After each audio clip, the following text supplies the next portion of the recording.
Tanya. Pertanyaan saya, mau nggak saya poligami?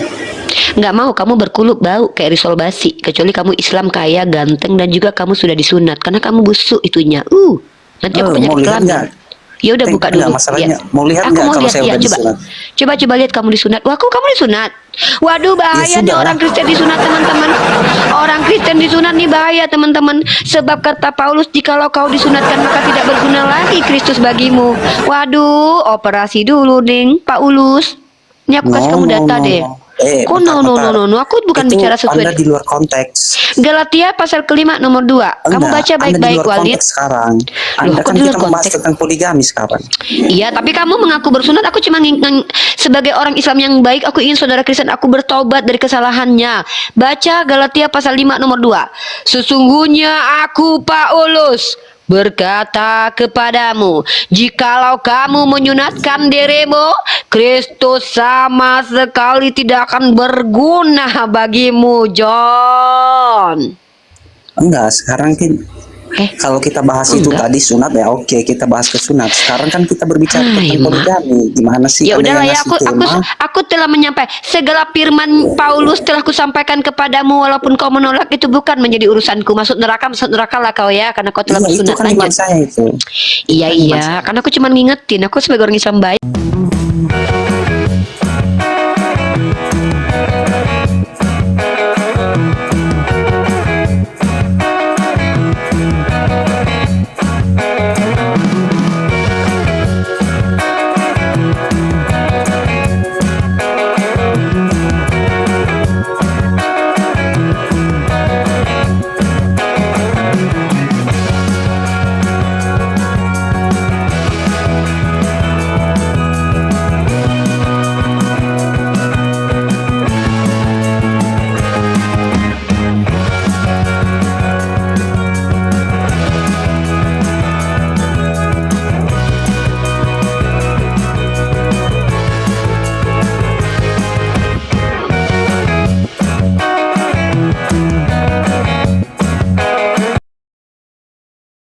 Assalamualaikum warahmatullahi wabarakatuh. Bertemu lagi dengan channel Kristologi Muslim, channel yang akan memperlihatkan diskusi dan debat lintas agama.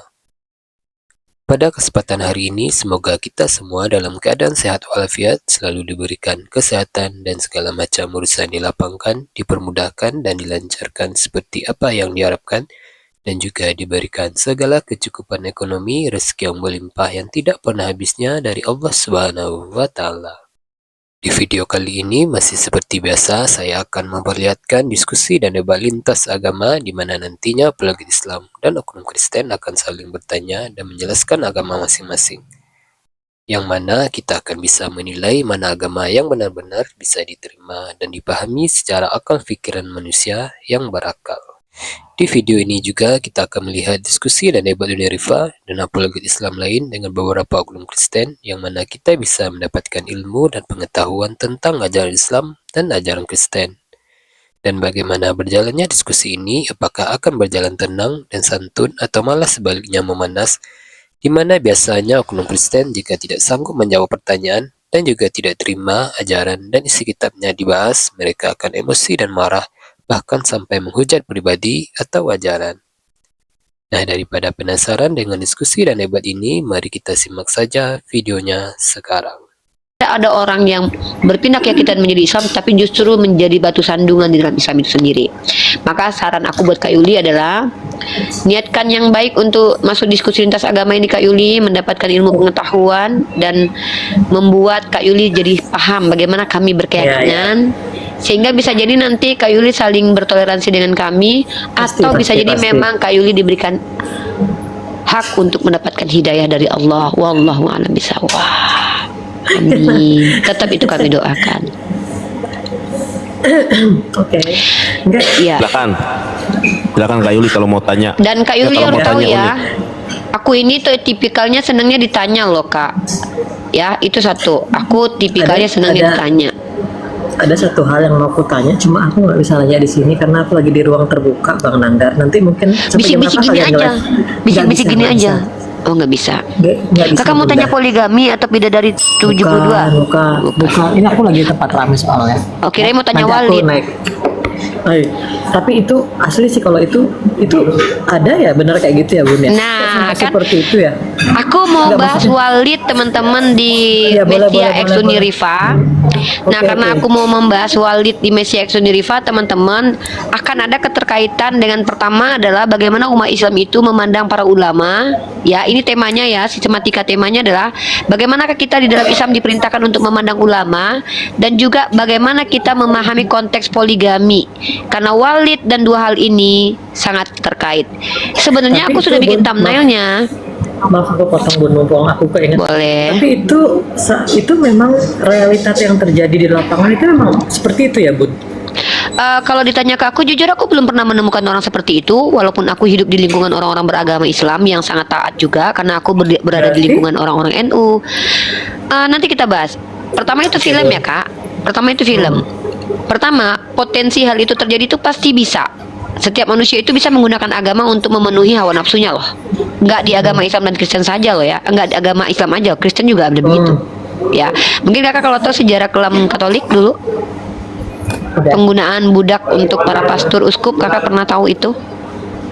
Nah, Iya kan semua Dan- pada dasarnya kan semua nah, agama itu kalau pasti ada kita sisi bicara gelapnya, Kak. siap, kalau kita bicara tentang agama, kakak, kita harus bisa membedakan agama dan pelaku agama. Itu harus dipisahkan dulu, jangan jangan disamakan karena itu sangat sangat berbeda. Bentar aku kasih judul dulu ya. Ini kita bahas ini luar biasa. Nanti aku akan bahas secara sistematik tentang Walid, poligami dan Mikana. Apa kaitannya nanti aku bahas di Mesia X Uniriva. Tapi sebelumnya kita dialektika dulu di Komal Riva MOW teman-teman ya. Judulnya di sini apa? Kak Yuli bertanya ya. Enggak. Izin Turun udah. Bang Yonatan Nandar. Udah. Aku udah mau turun Bun, nanti aku sampai rumah setengah Oh iya jam lagi ya. aku naik. Boleh Ya, boleh nanti setengah naik jam ya. lagi aku naik. Bang Yonat, izin aku relay ya buat kita reaction ini di YouTube ya. Boleh. Bang Nandar Halal nanti ya. aku naik lagi setengah jam ya Bang Nandar ya. Boleh banget Uni, Balik. boleh. Bang Nandar udah. Boleh. Iya. Iya Kak Yuli. Nanti tunggu ya. Ya. Boleh Uni. Kita bahas poligami ya. Sekarang dialog tanggal berapa ini Bang Yonat? Tanggal 22 April ya. 22 April. April 22 April. Tanggal 22 April ini aku bikin begini karena ini aku perlu dokumentasi supaya kita tidak di framing karena kita akan membahas dua arah nanti. April 2025 ya. Kita bahas ini. Bismillahirrahmanirrahim. Di sini dialog. Teman-teman nanti aku bahas tentang perwalitan itu di Komal Mesia. Takut kayak walid beneran deh. sorry. Daunnya aja gedein deh. Enggak gitu. Nakutin tahu. Tapi kalau walid kayak gini sih nggak ada yang mau sih. Dewi tak nak lah. Soalnya walid jelek. Dewi tak suka. Tahu kan Bang Yonat film Walid itu dijadikan syubhat juga? Tahu kan? Aku nggak tahu nih. Waduh, itu lagi viral Bang Yonatan Nandar. Masa Iya, Bang Yonat nggak tahu? Aku nggak ngikutin film-film kayak gitu. Bukan, kita bukan filmnya kita bahas, lebih ke syubhatnya. Mungkin Ya. aku bahas dulu ya. Oke, kita Silakan buka Anda. ya. Kita bahas itu. Sorry kita nggak ada nikah rohani ya guys, apalagi nikah batin. Bismillahirrahmanirrahim. Assalamualaikum warahmatullahi wabarakatuh. Untuk teman-teman Riva MOW ya. Teman-teman di sini tanggal 22 April tahun 2025 di jam tepatnya 18.09 waktu Ternate. Tadi ada saudari kita Kristen dan insya Allah setengah jam lagi dia akan masuk di sini. Namanya Kak Yuli, agamanya Kristen ya Bang Yonat ya. Iya, Kristen. Nah, agamanya Kristen dan dia ingin bertanya dan kita akan tunggu dia. Tapi tadi ada hal yang sudah aku kulik-kulik. Sepertinya pertanyaannya tentang perwalitan, tentang Walid dan Mikana akan aku bahas di YouTube Mesia X Uniriva teman-teman. Mungkin sekitar 2 jam lagi setelah aku dari sini. Tapi untuk kali ini aku akan menampilkan dialektika aku dulu, maksudnya dialog aku dulu dengan teman-teman non-muslim di komalnya Bang Yonatan Nandar. Jangan lupa di subscribe channel akun Yonatan Nandar, Evangelis Yonatan Nandar, dan jangan lupa juga di apa namanya, di follow akun, waduh besar banget aku jadinya, di follow akun TikTok semua Yonatan Nandar dan Unirifa, dimana teman-teman kalau mau mensupport dialektika kami ya, kami tidak mewakili agama tapi mewakili diri sendiri. Tapi kalau kalian merasa terwakili, silahkan support kami. Dengan cara apa? Support kami dengan cara pertama, subscribe YouTube kami. Kalau Bang Yonatan Nandar itu punya satu channel YouTube ya. Channel YouTube-nya itu Yonatan Nandar. Evangelis Yonatan Nandar ini cuman punya satu YouTube. Kalau bisa dia bikin satu lagi untuk reaction. Aku punya dua, Rifa MOW dan Mesia X Unirifa. Teman-teman boleh follow atau subscribe akun untuk Rifa MOW khusus dialektika, untuk Mesia X Unirifa khusus untuk reaction. Silakan disupport. Nah, teman-teman, kemudian yang perlu teman-teman ketahui adalah kali ini tema aku terkorelasi dengan tema yang sedang viral saat ini, yaitu tentang Om Walid. Bagaimanakah pendapat Unirifa tentang Om Walid ya? Dan Unirifa sambil bicara akan tetap menunggu non-muslim untuk bertanya tentang Islam dan tetap akan membacakan komentar-komentar baik dari penghujat maupun dari yang non-penghujat. Untuk apa? Untuk edukasi publik. Dan kembali lagi, Unirifa bukanlah orang Kristen yang diajarkan apabila ditampar pipi kiri kasih kanan. Saya menggunakan metode mirroring dan juga dialektika lintas iman, menggunakan metode mirroring dan juga metode komparasi apple to apple. Dan seandainya ketika aku mirroring dan ternyata kalian ketampol sampai becek, maka jangan salahkan aku ya, salahkan mulut kalian yang tidak bisa berbicara pada tempatnya sehingga kembali kepada kalian. Aku berhak untuk memirroringkannya ya, karena aku bukan orang yang menyerang kalian, tapi aku berusaha untuk mengedukasi kalian.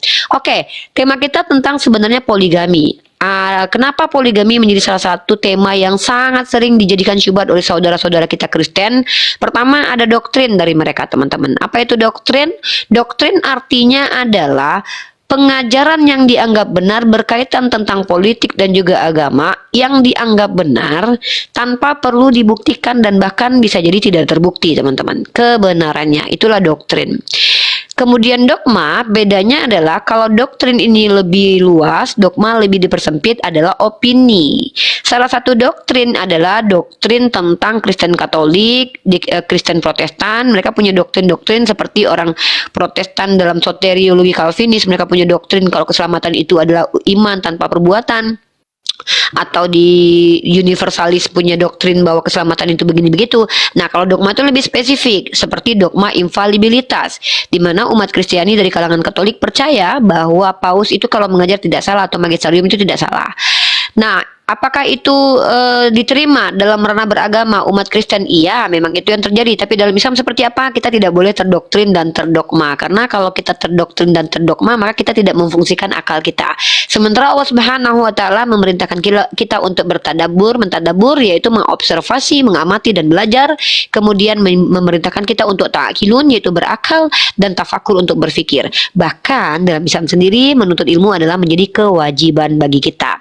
Nah, tema kita adalah Yesus poligami dengan tanda tanya. Maka ini adalah bahan yang kompeten untuk dibahas oleh saudara kita, yaitu Yonatan Nandar. Tapi saya bukan membahas tentang Yesus poligaminya. Saya lebih untuk membahas tentang poligami di dalam Islam. Nah, kalau kita bicara tentang fakta dan doktrin, ada saudara kita yang di bawah komen dengan akun di Berprimus, bedakan fakta sama doktrin. Kamu juga harus tahu apa itu fakta ya. Fakta kamu harus definisikan. Kalau kamu ingin saya membedakan, tentu saya insya Allah bisa. Masalahnya adalah kamu ngerti nggak apa itu fakta? Oke.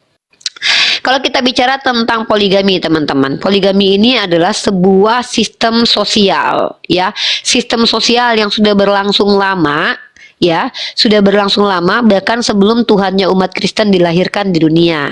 Di mana data-datanya kita bisa dapatkan dalam kitab Perjanjian Lama, Bilangan 21, 15, 1 Samuel pasal 12 nomor 8, dan bahkan tokoh-tokoh Bible sendiri adalah orang-orang yang berpoligami. Yesus sendiri nenek moyangnya semua rata-rata poligami, seperti Yakub poligami dengan memiliki istri 4, yaitu Lea, Rahel, Bilha, dan Zilfa. Begitu juga dengan Nabi Ibrahim alaihissalam yang diakui sebagai nabi oleh ketiga agama, kecuali orang Kristen nggak tahu ya kalau dia adalah nabi, juga berpoligami bahkan punya gundik. Ya, Abraham alaihissalam itu poligami antara Hagar dan Sarah dan juga Ketura.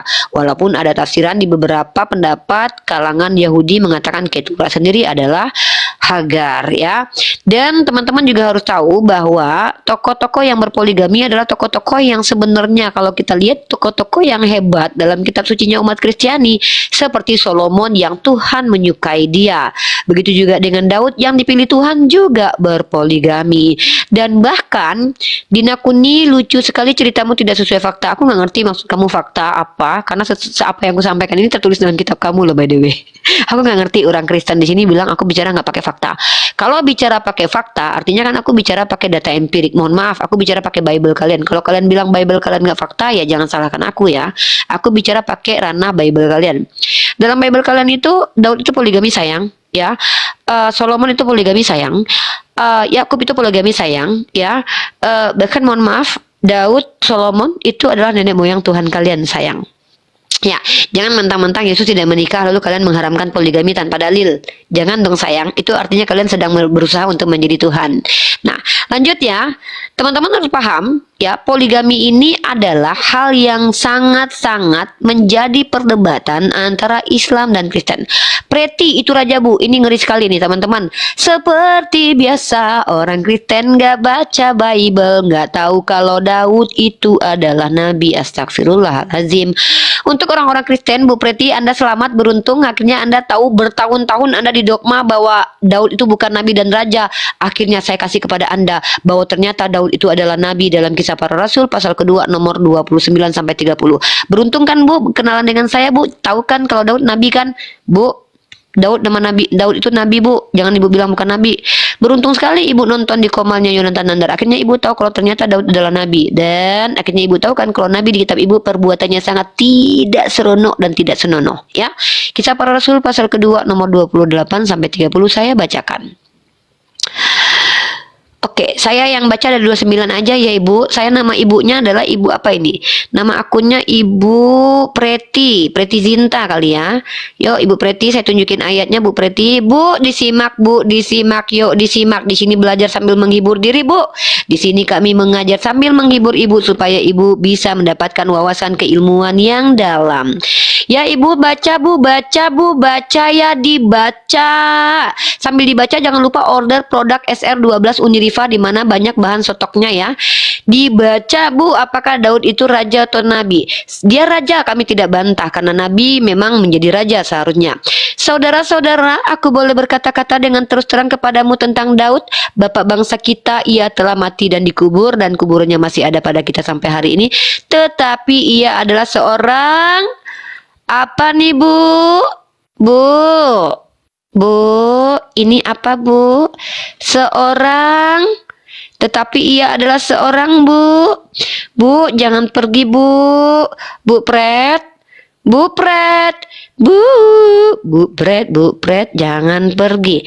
Dia seorang N-ana, B-I-B, labu kan nggak mungkin labu Bu. N-ana, B-I-B, ba kan nggak mungkin Bu. Pasti nabi. Pasti nabi Bu sayang. Bunsai, dia nabi. Jadi ternyata nabi-nabi di kitabnya Ibu itu bukan hanya poligami tapi juga ngambil istri orang ya sayang ya. Makanya hati-hati bawa tema nabi cebol itu bahaya, kalian nanti kehantam bertubi-tubi, ketepang nanti mukanya sama Uniriva. Ya, maaf ya, Uniriva bukan menertawakan agama kalian, tapi Uniriva menertawakan kalian yang bilang Daud itu bukan nabi tapi raja doang. Aduh mak Jang, jangan begitu ya, jangan begitu sayang ya, baca Bible. Baca Bible sayang, baca Bible biar nggak tersesat ya. Baik, kembali ke poligami. Di poligami ini adalah, perhatikan, saya akan hadirkan ayat. Walid nak Bu Preti nak tak? Walid nak Bu Preti boleh tak? Walid mau Bu Preti boleh tak? Nggak boleh kata dia. Bu Preti yang dicintai Walid, sebentar saya jelaskan dulu. Ini kalau mau naikkan orang, naikkan aja nih. Iya ya. Bu Preti yang dicintai Walid, saya akan menjelaskan konsep poligami di dalam Islam. Oke. Diizinkannya poligami Bentar ibu batuk dulu bu, batuk kelucuan dulu ya. Ada minum nggak sih? Batuk kelucuan. Aduh nggak ada minum sayang. Minum minyak kemiri nggak? Boleh nggak minum minyak kemiri? Nggak usah. Jadi maaf ya batuk. Jadi dalam Islam itu poligami itu bukan sesuatu yang diharamkan. Artinya tahu nggak? Kalau dilakukan sesuatu yang haram itu berdosa bu. Artinya kalau seorang laki-laki itu berpoligami itu nggak berdosa asal dia memenuhi kriteria yaitu mampu. Racun sembuh tuh batuk. Laming, emang gua ngikutin Tuhan lu. Bu Laming jangan mentang-mentang Yesus suruh minum racun, saya disuruh minum racun Bu Laming. Yang disuruh minum racun itu cuma orang Kristen untuk membuktikan keimanannya kata Yesus. Juga Yesus yang mati diracun di tiang salib menurut Mazmur pasal 16 yang dikorelasikan dengan Matius katanya itu adalah nubuatan. Jangan begitu Bu, jangan disuruh saya minum racun. Saya lebih baik minum kencing onta daripada minum racun. Ya, karena kencing onta setidaknya menyehatkan bukan mematikan. Au. Lanjut. Aku ngeselin ya guys. Aku cuma pengen menghibur kalian biar kalian tuh nganggap tuh kalau bahas agama tuh juga asik tahu. Jadi pembahasan agama tuh asik. Oke kita capa dulu. Ada Makbul. Assalamualaikum warahmatullahi wabarakatuh. Oh, waalaikumsalam warahmatullahi wabarakatuh. Makbul Islam ya? Islam, alhamdulillah. Iya. Makbul ada yang mau disampaikan? Nggak ada Mbak, cuma mau nyimak-nyimak aja. Oke, Makbul turun di bawah ya, biar di atas orang-orang nonis yang belajar ke kita ya. Makbul sehat selalu. Siap. Halo, Boru Tupang. Halo Kak Boru Tupang. Aku nyanyikan lagu buat Kak Boru Tupang ya. Meragam ko sita. Aku cuma tahu itu doang. Maaf ya, aku nggak hafal lagu Batak. Kak Boru. Aku juga tahu nih lagunya. Sia gitu doang. Halo Kak Boru. Holong doroha ketuho Kak Boru. Halo Kak Boru. Halo Kak. Kak Boru. Udah Kakak sendiri aja dulu.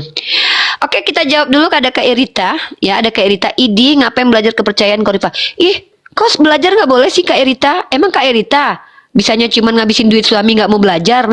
Beda kelas kita ya. Kalau aku mah senang belajar. Aku obrolan itu harus menambah 4 hal Kak. Pertama harus menambah iman, kedua harus menambah ilmu, ketiga harus menambah uang, yang keempat menambah kasih sayang. Kalau nggak bertambah keempatnya aku but ya gitu. Hihang. Halo. Ya, Hihang. Waalaikumsalam warahmatullahi wabarakatuh. Masya Allah. Lanjut aja. Assalamualaikum Hihang Hehong. Apa kabar? Walid Nak Dewi mau tak? Waalaikumsalam. Boleh tak? Apa? Walid Nak Dewi boleh tak? Oh, jangan. Oke. Lagi viral tuh. Ya, tentang poligami akan kita bahas nanti secara mendalam. Apa sih kaitan poligami dengan Mikana, teman-teman? Nanti simak sekitar 1,5 jam lagi di Mesia X Uniriva. Oke, sekarang kita cuman membuka dialektika tentang polemik Walid dan poligami dalam Islam. Silakan yang non muslim bertinyi siji, Uniriva menjiwib siji ya. Saya menjawab saja. Oke, kita sudah kedatangan tamu, ada John. Halo John. Halo, Muslim dan muslim John? non-muslim. Non-muslim.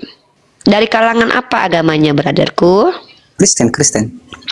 Oke, selamat datang di room Yonatan Nandar, seorang evangelis Yonatan Nandar yang ditemani oleh Hihang Hehong bersama Uniriva, di mana tema kita sebenarnya poligami. Tetapi my brother dari kalangan Kristen boleh bertanya tentang Islam apa saja, tetapi kami juga berhak untuk tidak menjawab atau menjawab. Dan menjawabnya pun kami tidak bisa diintervensi. Mau saya jawab sambil pargoy, sambil geleng-geleng kepala, sambil ngapain, itu urusan saya. Oke? Silahkan ditanya. Pertanyaan saya, mau nggak saya poligami? Nggak mau, kamu berkulup bau kayak risol basi. Kecuali kamu Islam kaya, ganteng, dan juga kamu sudah disunat. Karena kamu busuk itunya. Nanti aku mau penyakit lihat kelamin. nggak?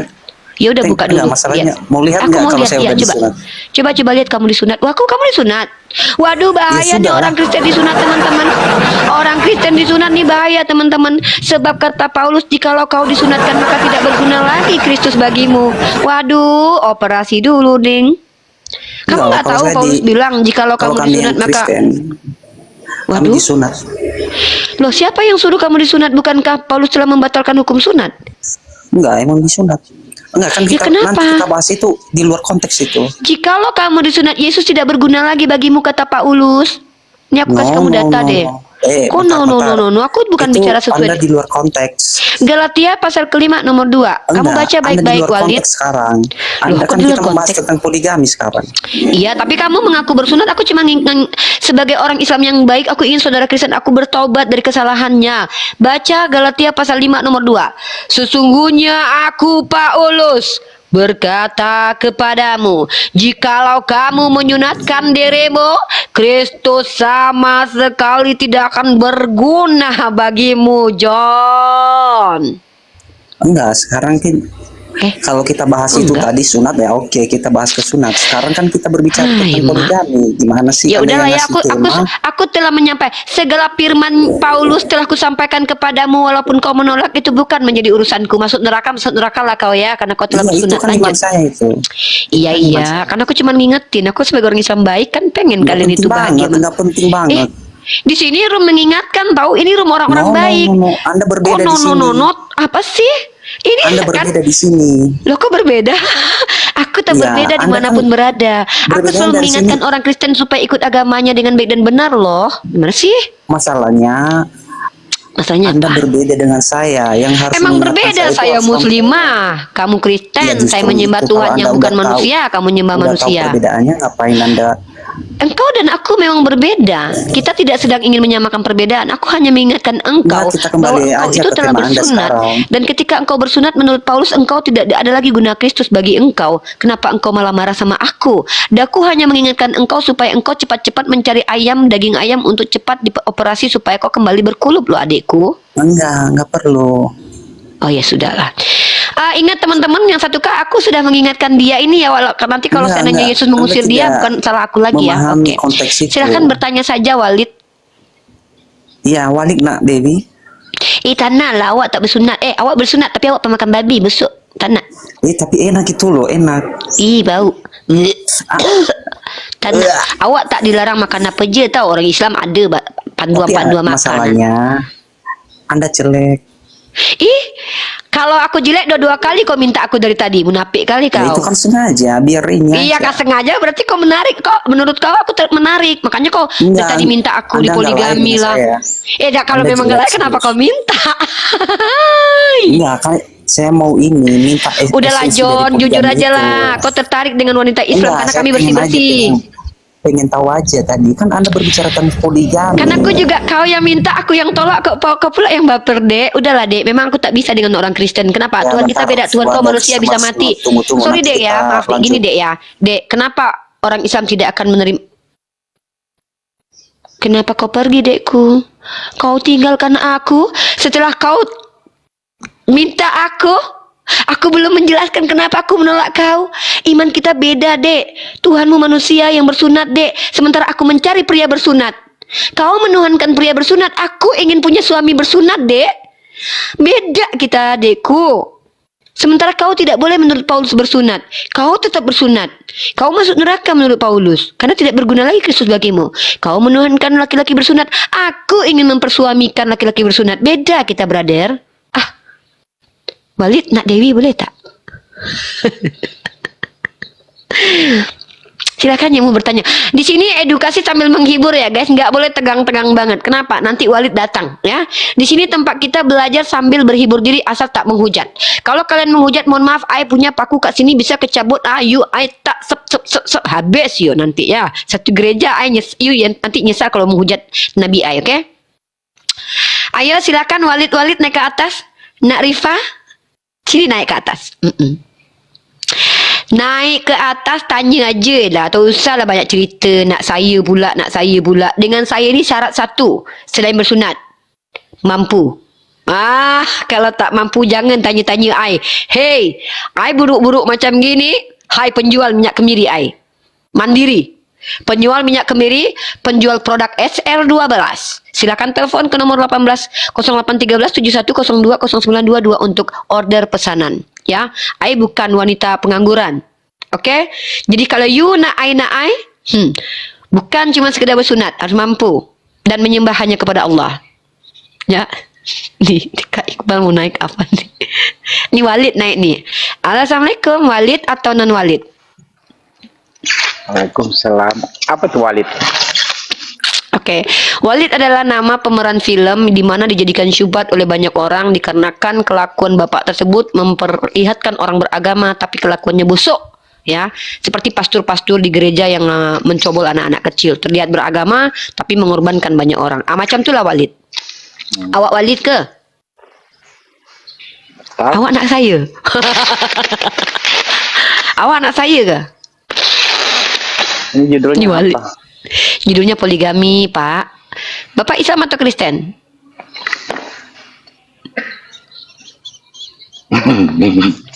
Bapak Islam atau Kristen? Islam dong. Oh, Bapak Islam. Oke.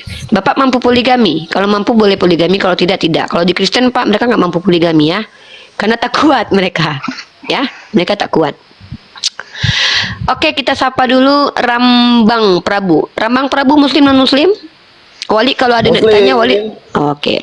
Pak Rambang ada yang mau ya.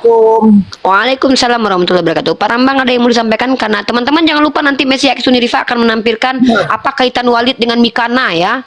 Nanti kita bahas di Mesia X Unirifa teman-teman di YouTube juga. Pak Rambang di sini ya, di sini non Muslim bertanya ada yang mau disampaikan mungkin Pak Rambang? Saya muslim poligami ya. Kita bahas poligami dan ini boleh ditanyakan oleh orang non muslim. Kalau Bapak tahu saya tanya lah, Bapak tahu kan bagaimana konteks poligami dalam Islam? Enggak, cuman ada pertanyaan sedikit lah, Mbak. Aduh, kalau orang Islam ini tanya sama ulama sebetulnya. Kalau sama saya harusnya Bapak, saya mahasiswi loh Pak. Masa Bapak nggak malu nanya sama mahasiswi? Enggak apa-apa, masih biasa ya kita sudah. pintar. Nggak juga, Mikana itu nggak pintar tuh. Tuhannya manusia. Iya. Nabi Muhammad itu poligami. Oh iya dong. Beliau Sekarang monogami kita itu, selama 25 tahun, kemudian poligami. Ini lucu nih, orang Islam nanya Nabi Muhammad poligami. Pak, saya ragu dengan keislaman Anda, Pak. Pertanyaan Anda itu pertanyaan yang tidak relevan untuk orang Islam. Kenapa? Masa orang Islam tanya Nabi Muhammad poligami? Nggak kan lucu? Aduh, ya Allah. Sekarang silakan, gini, Pak. yang saya nanya itu, Nabi Muhammad itu menikah kembali itu setelah istrinya meninggal apa enggak? Ya apa urusannya dengan saya? Emang apa masalah kita? Di antara kita berdua tentang Nabi Muhammad menikah, istrinya meninggal atau apa? Masalah kita apa, Pak? Berdua. Ini kan poligami? poligami kan? Iya, masalahnya apa? Dengan Anda masalahnya apa? Poligami ini Anda bermasalah dengan poligami? Enggak, cuma nanya aja, cuma nanya. Iya Pak, pertanyaan itu ada 4 hal biasanya Pak. Satu karena tidak tahu, kedua ingin menguji, ketiga itu karena apa namanya? Karena ingin menyapa seseorang, kenalan. Yang keempat saya lupa tuh, ada 4 tuh biasanya.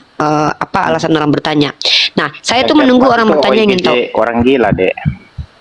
Banyak tanya gitu ya, banyak tanya. Ya. Yang pertama ini yang saya ingin nih bertanya, ingin untuk betul-betul ingin tahu. Tapi kalau pertanyaan menguji nggak boleh sih bertanya menguji ke saya asal dosen, asal lebih pintar dari saya. Tapi kalau pertanyaan Bapak bukan karena ingin tahu, kayaknya nggak usah bertanya Pak. Bapak kan Islam tuh.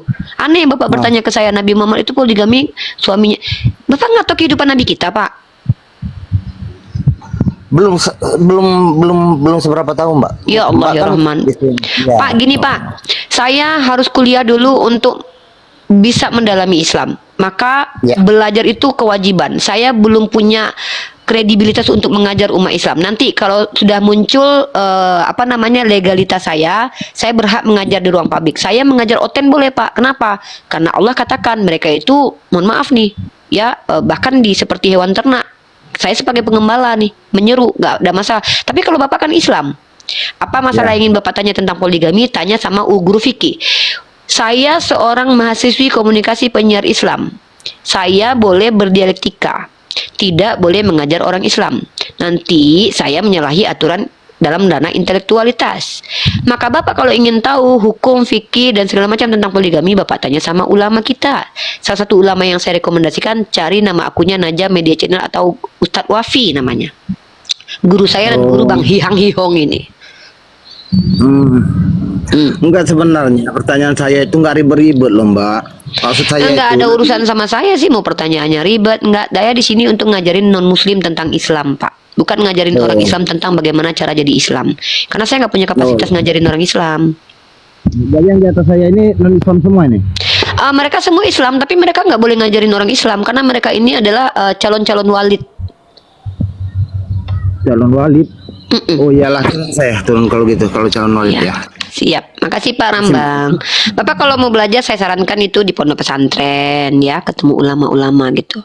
Ya, yang bertiga ini calon walid ya Pak, jangan diganggu mereka. Nanti Bapak digigit, diisep ubun-ubun Bapak nanti ngeri. Saya aja takut sama mereka bertiga ya Pak. Apalagi yang di tengah tuh Pak. Ini tengah tuh ngeri tuh, yang hihang-hihong itu. Hihang-hihong itu ngeri tuh Pak.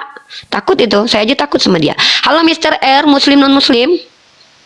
Muslim, Mas. Assalamualaikum.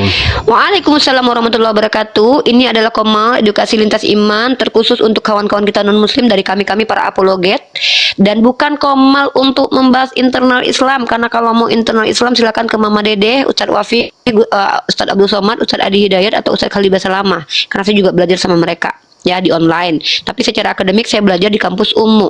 Mau pondok pesantren silakan kalian pergi ke pondok pesantren Sidogiri atau ke pondok pesantren Ustadz Wafi.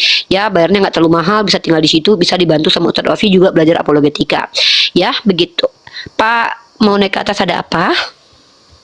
Tadi yang naik itu barusan debat dengan saya beberapa waktu lalu. Kenapa berdebat? Jadi, itu dia oten, Mbak, bukan Islam. Oh, jadi saya nggak peduli mau dia oten, hantu belau, saya nggak apa-apa sih. Nggak apa-apa Pak, nggak usah dibahas, biarin aja. Manusia.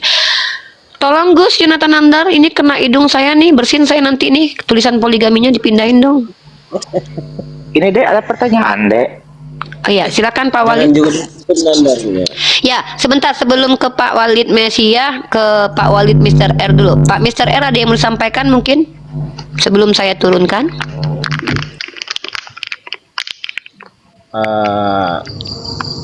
Enggak sih, saya juga cari oten juga sih, Mbak. Oke, silakan Pak, berburu oten ya. Kita sedang menunggu oten, bukan berburu oten ya.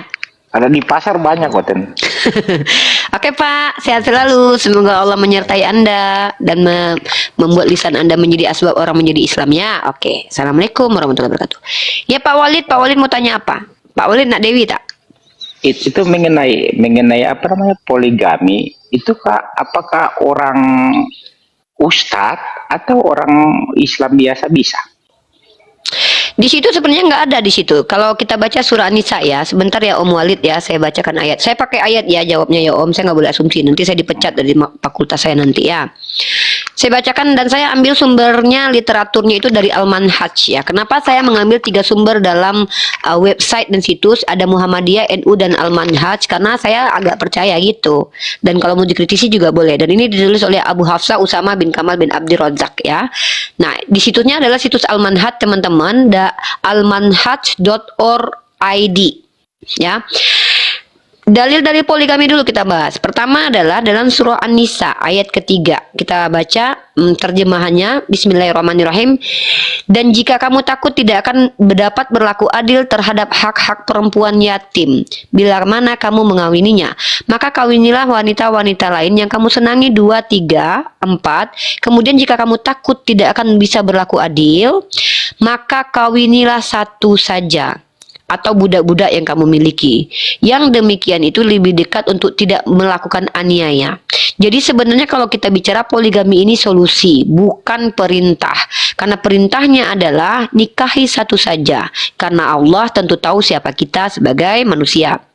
Nah, saya bacakan asbabun nuzul ayat ini supaya Pak Walid paham kenapa ayat ini boleh ada tahu. Ingat Pak Walid ya, bahwa poligami itu bukan hal baru ketika Islam muncul loh. Justru Islam itu membatasi poligami, di mana poligami dalam sistem budaya masyarakat baik Yunani kuno, Mesir kuno, Yahudi dan segala macam itu mengizinkan poligami. Tapi Islam membatasi.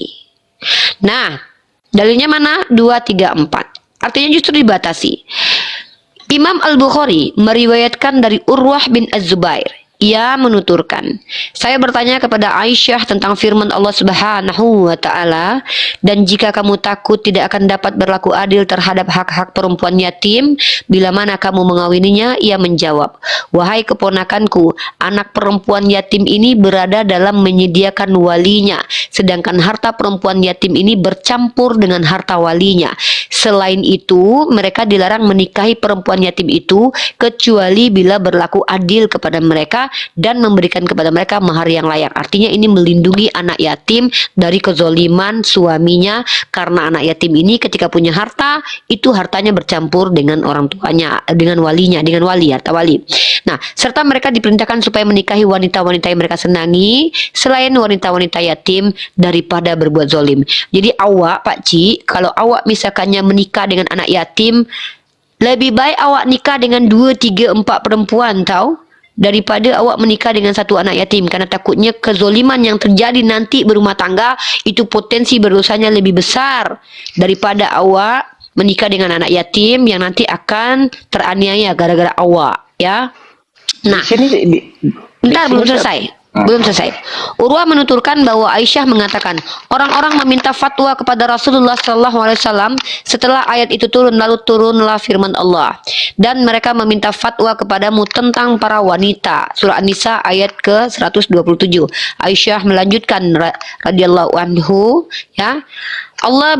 Radhiyallahu anha, ya. Allah berfirman dalam ayat ini, sedang kamu ingin mengawini mereka. An-Nisa 127. Karena salah seorang dari kalian tidak suka menikahi wanita yatim yang menjadi perwaliannya jika hartanya sedikit dan kecantikannya kurang.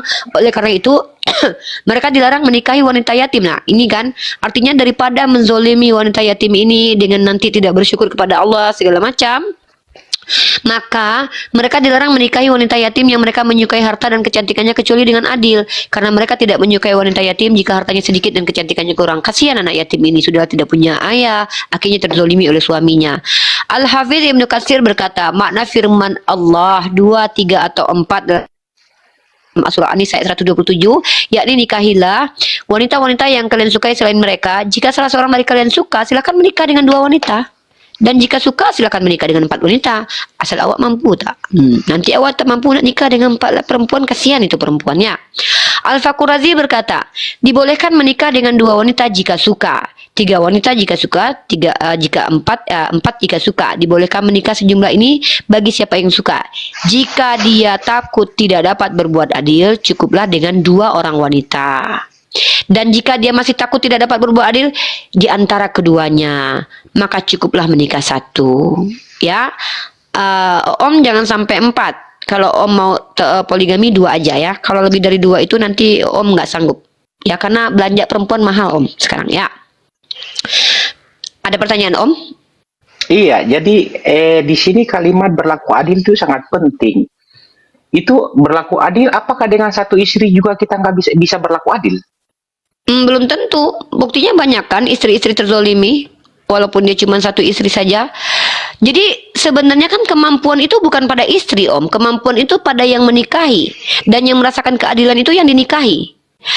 Saya kasih contoh gini, kalau Om misalnya punya 2 istri, istri yang 1 dikasih uang belanja 5 juta, istri yang 2 dikasih belanja 10 juta, karena punya 2 anak. Apakah itu adil?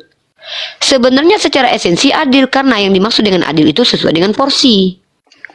Justru kalau setara nanti nggak adil jatuhnya. Kenapa? Yang 1 anaknya 2 dikasih 5 juta, yang 1 dia sendiri dikasih 5 juta.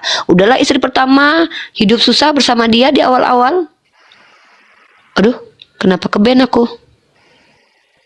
Halo? Oh iya, dengar. Loh, kenapa aku menghilang dari peredaran? Gak apa-apa, mendingan begitu, bagus. Oh iya. Aku tidak kelihatan guys.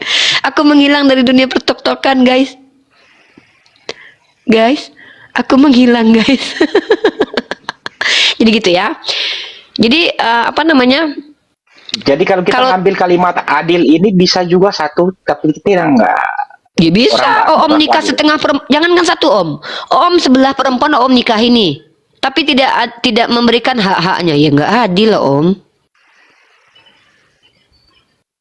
Misal Om cuma menikah dengan sebelah wanita gitu, hidup dia kan cuma sebelah doang tuh. Nggak diberikan hak-haknya, ya berdosa loh Om.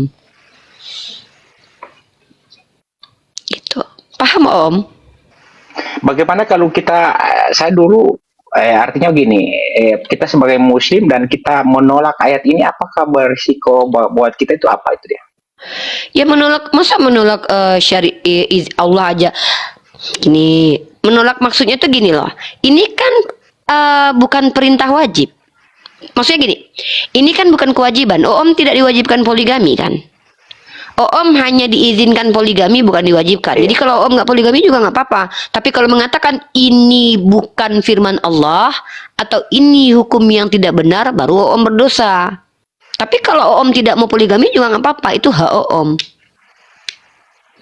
Jadi kalau Gitu. kita sebagai Muslim yang kita lihat orang poligami, seharusnya kita bersyukur dia bisa ya gitu kan. Artinya kita nggak perlu ini kan, nggak perlu pasti dia nggak berlaku adil atau kita Gini. Kalau kita lihat orang poligami, misalnya, lalu sudut pandang kita seperti apa? Begini, ada dua kemungkinan. Pertama, dia adalah orang yang hebat karena mampu, dilihat dari situasi kondisi keluarganya, ya, karena istrinya tidak masalah, ngapain kita yang harus ngurusin. Tapi kalau kita lihat terjadi kezaliman di situ, kita juga boleh beramar ma'ruf nahi mungkar. Nah, jadi beramar ma'ruf nahi mungkar itu ya kita menyampaikan kebenaran dan menolak yang disebut dengan kemungkaran. Tapi kita harus punya hak juga gitu loh. Karena setiap kita itu kan ada hak-hak yang untuk terdekat menasehati siapa. Yang penting kan nasihati diri kita dulu sendiri kan. Katanya Jadi Uli kalau- hilang loh. Ah, Makanya. ada. Aku ada kok. Aku juga bisa lihat diri aku kok. Ada aku guys. Kalian ini Mereka bilang hilang. Ada aku di sisi kalian guys. Aku ada di samping kalian tuh. Ih, ada kan? Ada kan? Kelihatan nggak? Iya lihat sih. Cuma mereka di bawah bilang hilang. Ih, ya udah. Jadi gitu. Jadi Pak Walid, poligami ini menjadi syubhat buat orang Kristen karena mereka mengklaim mereka tidak diizinkan Pak poligami Pak Walid. Menurut mereka. Tapi pada dasarnya tidak ada larangan dalam kitabnya orang Kristen untuk poligami. Iya jadi sesama. Kalau menurut mereka oke lah kita nggak pusingin. Yang kita kembali itu kita belajar ya bagi pandangan kita dulu sebagai seorang Muslim itu dia. Iya, jadi ingat ya, harus dipahami satu hal. Hukum dasar segala sesuatu itu boleh sebenarnya.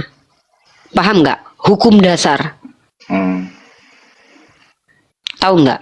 Hukum dasar tuh semuanya tuh boleh. Ketika sudah dilarang, maka menjadi haram. Ketika diperintahkan menjadi wajib. Hilang katanya di bawah. Hilang mulu gue nggak asik nih Walid Lagi gini aja, ciut aja Bang Yonat. Nah gitu. Jadi hukum dasar itu kan semuanya kan boleh, kecuali dilarang. Kalau sudah dilarang, maka menjadi haram untuk dilakukan. Nah, di poligami ini sejak Islam yang bersama Nabi Muhammad hadir, itu tidak ada larangan. Bahkan dalam bilangan 21 nomor 15 itu diatur. Yahudi sendiri tidak mengharamkan. Artinya begitu. Nah, tapi di Islam diberi batasan. Nah, Islam ini kan agama yang ada syariat. Yang mana syariat ini adalah memaksimalkan, meminimalkan, membatasi. Maka batasan di Islam itu boleh kalian suka dengan 2 perempuan nikah, tapi batas maksimalnya 4. Tapi kalau kalian mampu. Kalau tidak mampu dan kalian kan tahu nih, Om kan tahu kekuatan Om sendiri nih. Apakah Om cukup finansial untuk membagi kedua istrinya makan dan kebutuhannya? Apakah Om secara secara fisik mampu memuaskan kedua istrinya nanti? Yang tahu itu istri Om atau Om? Ya Om yang tahu. Maka ya Om yang ambil kesimpulan dan keputusan. Gua mau nikah 1 atau 2 nih? Karena justru takutnya Om nikah 1 tapi hasrat Om menggebu-gebu, uangnya terlalu banyak, nanti Om selingkuh sana sini, ya mending Om poligami. Om kan punya hak atas diri Om. Ternyata Om orang yang mohon maaf nih. Ternyata Om yang orang yang punya kekuatan super, laki-laki yang memiliki keperkasaan, kemudian harta bendanya banyak, kemudian juga orangnya aktif ya, lenting sana lenting sini, punya istri satu. Tidak terhandle sama istri. Akhirnya karena Om manusia biasa, akhirnya Om pergi cari perempuan murahan. Om beli perempuan. Jatuhnya Om berdosa. Tapi Ya, saya kan ada lihat solusi. lihat dari apa namanya profeta kita, apa namanya nabi kita itu, dia berpoligami itu untuk dakwah loh, saya lihat itu dia. Oh, jelas. Karena yang muda itu untuk menghafal ayat-ayat loh. Kalau kita tanya tentang motivasi Rasulullah SAW itu berpoligami, itu semuanya wahyu Allah. Artinya memang Allah sudah mengizinkan beliau, seperti kenapa beliau menikah dengan Zainab binti Jahsy, untuk membatalkan tradisi orang Arab diharamkan menikah dengan mantan anak angkat. Maka pernikahan Rasulullah dengan Zainab binti Jahsy itu membolehkan, membatalkan hukum tradisi bahwa boleh ternyata menikah dengan mantan anak angkat boleh, karena anak angkat itu nggak ada kaitan darah dengan si yang bapak angkat. Begitu juga dengan pernikahan dengan Sayyidah Aisyah, para ulama dan orang-orang soleh berpaham bahwa pernikahan dengan Sayyidah Aisyah itu karena mencetak Sayyidah Aisyah menjadi ulama, dan pada faktanya memang jadi ulama, manfaatnya untuk para wanita ketika ingin tahu bagaimana tentang Islam gitu. Karena Rasulullah sendiri adalah laki-laki pemalu, kalau berbicara tentang kewanitaan beliau tuh pemalu gitu. Jadi memang betul kalau kita bicara motivasi Rasulullah pastilah kebaikan semuanya Om, nggak ada yang sia-sia gitu. Ya, saya baca dulu ya. Wah Islam ajaran selangkangan. Saya kasih satu data ya. Izin ya Om ya, maaf ya Om ya. Kita mau kasih ilmu dulu buat si Wawa ini. Wawa, ajaran selangkangan itu maksudnya apa sih? Bentar Bang Firman Kobra ya. Wawa, kalau yang dimaksud ajaran selangkangan itu begini nggak kira-kira menurut kamu ya? Contoh nih, ajaran yang tiba-tiba membahas tentang sesuatu yang gak ada kaitan dengan selangkangan, tiba-tiba bahas selangkangan, baru ajaran selangkangan. Contohnya gini nih, aku kasih kamu data. Jadi kamu tahu nggak ada sebuah kisah dalam Ulangan pasal 25 nomor 11. Apabila dua orang berkelahi dan istri yang seorang datang mendekat untuk menolong suaminya dari tangan orang yang memukulnya, dan perempuan itu mengulurkan tangannya dan menangkap kemaluan orang itu, maka haruslah kepotong tangan perempuan itu. Ini baru ajaran selangkangan. Kenapa? Ini masalah tentang bertengkarnya suami dengan temennya loh. Tiba-tiba kenapa bahas selangkangan? Iya loh, Tuhannya error loh di situ. Jangan gitu, jangan bilang Tuhannya error, nggak baik. Enggak, kan Jangan, itu kan perkelahian. tidak. Yang harusnya kan bahasnya Iya. kan perkelahian. Iya Om, Kenapa harus ya Om. masuk ke situ dia? Makanya itu yang saya bahas Om, kan mereka bilang kan Islam itu ajaran selangkangan. Saya justru mau nanya nih, yang justru yang ini yang aneh. Kenapa ketika membahas perkelahian kok ngebahasnya kemaluan gitu? Iya Itu loh. baru ya, lucu. Ya nggak apa-apa, tapi nggak apa-apa lah, itu ajaran Kristen kok. Kita tidak bisa untuk mengintervensi ajaran orang lain. Kita hanya bertanya, kalian jangan menghujat deh saran aku, kenapa nanti segereja kalian malu, karena aku kalau udah mengkomparasi itu biasanya ngilu ginjal kalian ya. Oke, kita sapa tamu kita Om Messi ya. Om Messi sudah paham esensi poligami? Coba sapa dulu Firman. Iya. Om kalau ditanya paham nggak paham nggak mau jawab, aneh Om nih. Ya, di sini udah ada tamu kita. Yang pertama Sam MIH, yang kedua Firman Kobra. Yang naik duluan Sam MIH nih. Pak Sam, halo, selamat malam. Selamat malam waktu Ternate.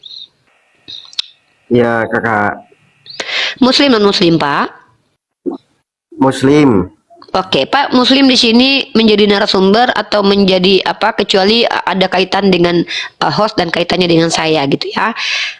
Gitu. Tapi kalau seandainya ingin menyimak di bawah, Bapak ada pertanyaankah terkait tentang dialektika lintas iman? Nggak ada. Oke, Bapak nyimak di bawah boleh? Boleh. Iya, terima kasih Pak Sam. Assalamualaikum warahmatullahi wabarakatuh. Halo Pak Firman Kobra. Pak Firman Kobra. Buka mic-nya Pak. Halo Pak Firman. Oh, belum duduk ya? Belum duduk. Belum duduk kah? Saya kick dulu ya Pak Firman ya. Nanti saya naik lagi ya. Halo Rudi. Halo Rudi. Assalamualaikum Kak. Waalaikumsalam warahmatullahi wabarakatuh. Tahu ya Rudi ya, Komal ini kita spesifikkan untuk orang-orang nonis untuk bertanya tentang dialektika lintas iman. Dan yang Islam di sini ya kalau mau jadi narasumber boleh asal kredibel, tapi kalau ingin bertanya saya sarankan ya tentang dialektika lintas iman, bukan tentang hal-hal berbau fikih atau ilmu-ilmu mendalam tentang Islam, karena saya tidak kredibel tentang hal itu. Oke. Kemarin saya juga ada naik ke Bang Landar juga sih Kak. Saya mau alap kemarin. Apa ya? Kalau mau Allah boleh, mau memperdalam tentang Islam tapi hal-hal dasar ya, bukan hal-hal mendalam. Kalau tentang pernikahan tadi Kak, dibahas kembali dong. Ya, yang bagian mananya, poin mananya? Karena banyak nih spektrumnya. Iya, karena selama ini kan Islam atau Nabi Muhammad tuh dituduh ya merit terus gitu lah Kak, nikah terus.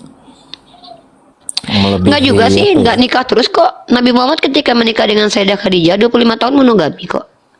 Justru ketika Sayyidah Khadijah sudah wafat baru menikah beliau dengan perempuan-perempuan janda. Dan pernikahan beliau dengan Sayyidah Aisyah itu juga bukan karena beliau berhawa nafsu kepada Sayyidah Aisyah, tapi memang Allah mengisyaratkan harus menikah dengan Sayyidah Aisyah karena Sayyidah Aisyah tidak dinikahi baginda, dia akan menikah dengan laki-laki lain. Oke. Bukannya gini ya Kak, kalau pemahaman saya sih Kak, jika mampu aja sih Kak, kalau jika mampu, Allah bilang jika mampu lebih dari 1 kan, 2, 3 atau 4. Yang pastinya tuh, kalau bagi saya sih nggak mampu Kak, otomatis kembali ke 1. Iya, kalau nggak mampu satu aja Bang, ngapain banyak-banyak nih sama kayak saya. Iya Bang Rudi, ada juga satu yang nggak mampu loh. Banyak yang nggak mampu satu. Iya. Contohnya dalam kehidupan aku. Gimana? Lanjut bang. Iya, jadi Islam sedemikian canggihnya ya, dia taruh kalimat adil situ buat kita orang yang berpikir bahwa kita punya istri satu, kita sudah berlaku adil loh. Hati-hati di situ loh kita. Oh enggak. Satu aja kalian bisa jadi walid kok. Kalian punya satu istri bisa jadi walid kok. Kenapa? Karena ketika kalian menikah dengan satu istri dan kalian tidak memenuhi kebutuhannya sesuai dengan yang diperintahkan oleh syariat, maka kalian zolim, kecuali memang dalam keadaan tertentu, situasi tertentu, dan itu kembali kepada ujian berumah tangga itu. Karena memang ar-rijalu qawwamuna 'alan nisa, laki-laki itu pemimpin buat perempuan. Kebutuhan itu adalah kewajiban yang harus diberikan, ya, itu hak dari perempuan. Kenapa? Ijab kabul itu kan aku nikahi, lalu orang tuanya memberikan kepada kalian jabat tangan orang tuanya, artinya aras bergoncang pada waktu itu ketika kalian mengambil tanggung jawab si orang tua untuk bertanggung jawab tentang perempuan ini. Islam begitu, ada serah terima antara orang tua yang telah membesarkan anaknya bertahun-tahun ke tangan kalian, tiba-tiba kalian tidak bertanggung jawab kepada anak ini, kalian menyakiti orang tuanya dan kalian itu kalimat adil yang ditaruh di situ itu maknanya kencang loh ya. Maknanya dalam, kencang ya, mungkin bahasanya sama aja, tapi yang penting memang dalam Islam itu kita diperintahkan adil Om. Wow, Islam keren habis Islam.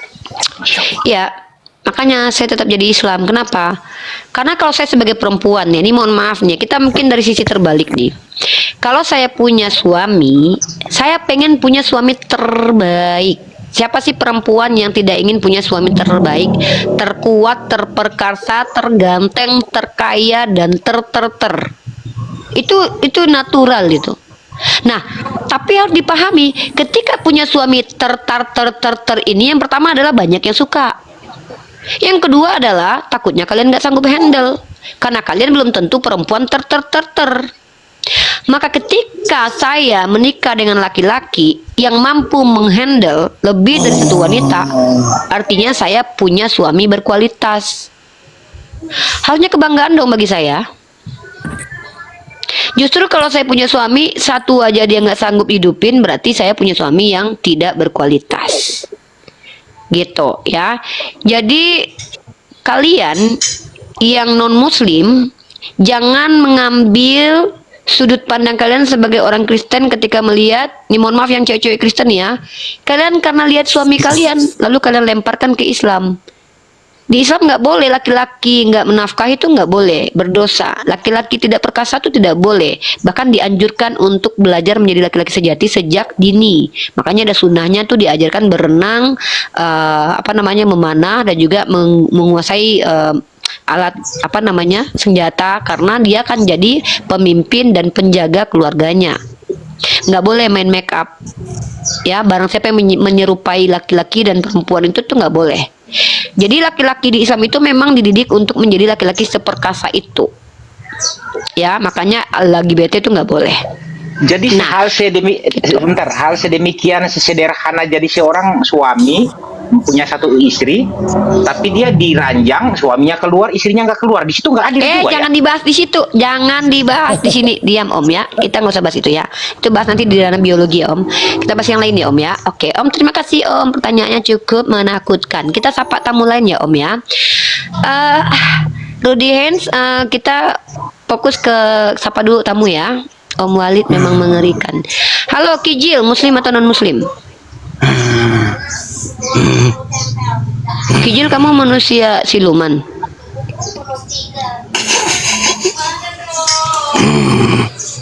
Kamu kenapa begitu? Terus guna kayak gitu tuh buat apa coba?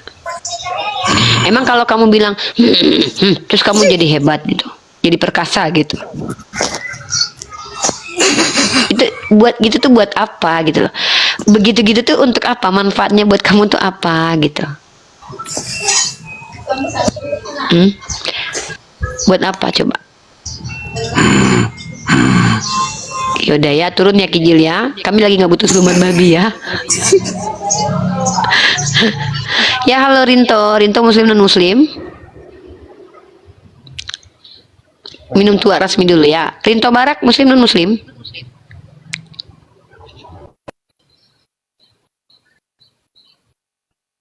Rinto Barak. Dek, ini Mas Rudi, ini dia baru mau alaf, mungkin dia pilih banyak perdalaman. Ya tapi masalahnya tunggu dulu. Bang Yonatan Andar monitor. Bang Yonatan Andar. Yang ngerubah-ngerubah ini Bang Yonatan Andar dari tadi. Enggak, itu otomatis itu. Hah? Kalau ini turunkan beda lagi. Coba misalnya ini ada 1, 2, 3, 4, 5. Kalau turunkan 1 mengecil lagi. Oh gitu. Iya. Oh begitu. Kenapa? Enggak kaget aku hilang-hilang kata yang nonton. Kitanya hilang-hilang. Gambarnya tuh mereka tuh nggak lihat di Komal tuh. Nah, nanti aku gitu-gitu. Itu mungkin sistem mungkin ya, biarin aja lah. Sistem mungkin. Nah, jadi gitu. Jadi gitu teman-teman ya. Kita membahas. Jadi di dalam Islam itu Allah itu memberikan, kalau dia perintah maka itu menjadi kewajiban, kemudian kalau dia dilarang maka menjadi keharaman. Jadi segala sesuatu yang tidak dilarang kemudian tidak diperintahkan berarti hukumnya mubah. Nah pertanyaannya, ketika orang Kristen mengatakan bahwa mereka dilarang poligami, itu pertanyaannya larangannya di mana? Begitu, itu pertanyaan. Karena dalam sistem agama mereka juga ada kok poligami, bahkan tokoh-tokoh Bible mereka itu semua rata-rata poligami, yang tokoh-tokoh hebat gitu ya. Jadi kalau yang ada mau bertanya lagi, silakan. Rudi ada lagi pertanyaan. Rudi, Uni mau ini sholat ini dulu di sini ya. Uni mau mute dulu. Bang Yonat, aku izin sekitar 5 menit dulu ya. Oke. Ya, mungkin Bang Yonatan Andar membahas tentang dugaan Yesus menikah juga boleh, atau mau nanya-nanya juga boleh, atau mau naikin nota boleh. Aku izin aja 5 menit dulu ya. Dan Bang Yonatan Andar ini masih di live-kan di YouTube Riva MOW sampai nanti aku close dan aku akan. Itu apa namanya yang datanya mengenai Yesus menikah itu itu kajian khususnya Yonatan Andar tuh, dia punya data-datanya tuh. Tapi tergantung dia nih, dia mau bahas atau enggak tuh dia tuh nanti tuh. Masanya dia mau nggak membahas? Kita lagi edukasi orang di. Aku lagi malas edukasi nih. Mungkin nunggu dulu Pak. Serius. Ngobrol-ngobrol aja dulu mungkin. Aku sholat dulu bentar. Nah, ini ada Bang Motor nih. Bang. Jeda nih. Iya Bang. Iya Bang Jonathan. Saya lagi itu di belakang layar edukasi di orang di Prancis, di Amerika Latin, Argentina sampai Meksiko. Dan kita butuh sumber-sumber begitu tuh dia. Oh, di YouTube saya ada tuh. Nah, berarti belum subscribe YouTube. Pembahasan Yesus menikah itu sudah sering saya bahas, sering saya ulas di YouTube Yonatan Andar. Jadi bisa dipelajari di situ. Kalau durasinya 2 jam ya 15 menit, hari ini 15 menit, besok 15 menit gitu, Bang.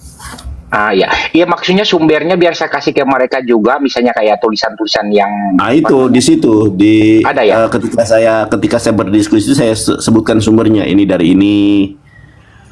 Begitu. Ada bukunya, sumber dari kekristenannya gitu. Saya nggak mau kalau diskusi tanpa data, itu nggak mau.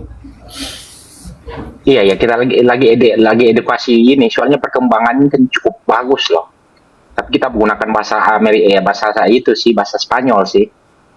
Makanya saya juga ada kalinya kebingungan. Makanya tapi saya nggak mau berdebat di depan, saya mau edukasi mereka di belakang, di mana kita di grup, baru nanti mereka yang nyerang gitu. Ada yang berbahasa Prancis, ada yang berbahasa Spanyol gitu, ada yang berbahasa Portugal. Siap, Masya Allah, luar biasa. Bisa dilihat di YouTube Yonatan Nandar nanti. Oke, nanti saya banyak pembahasannya, bukan hanya 1, 2 itu, banyak, sering saya bahas itu. Biasanya diskusi.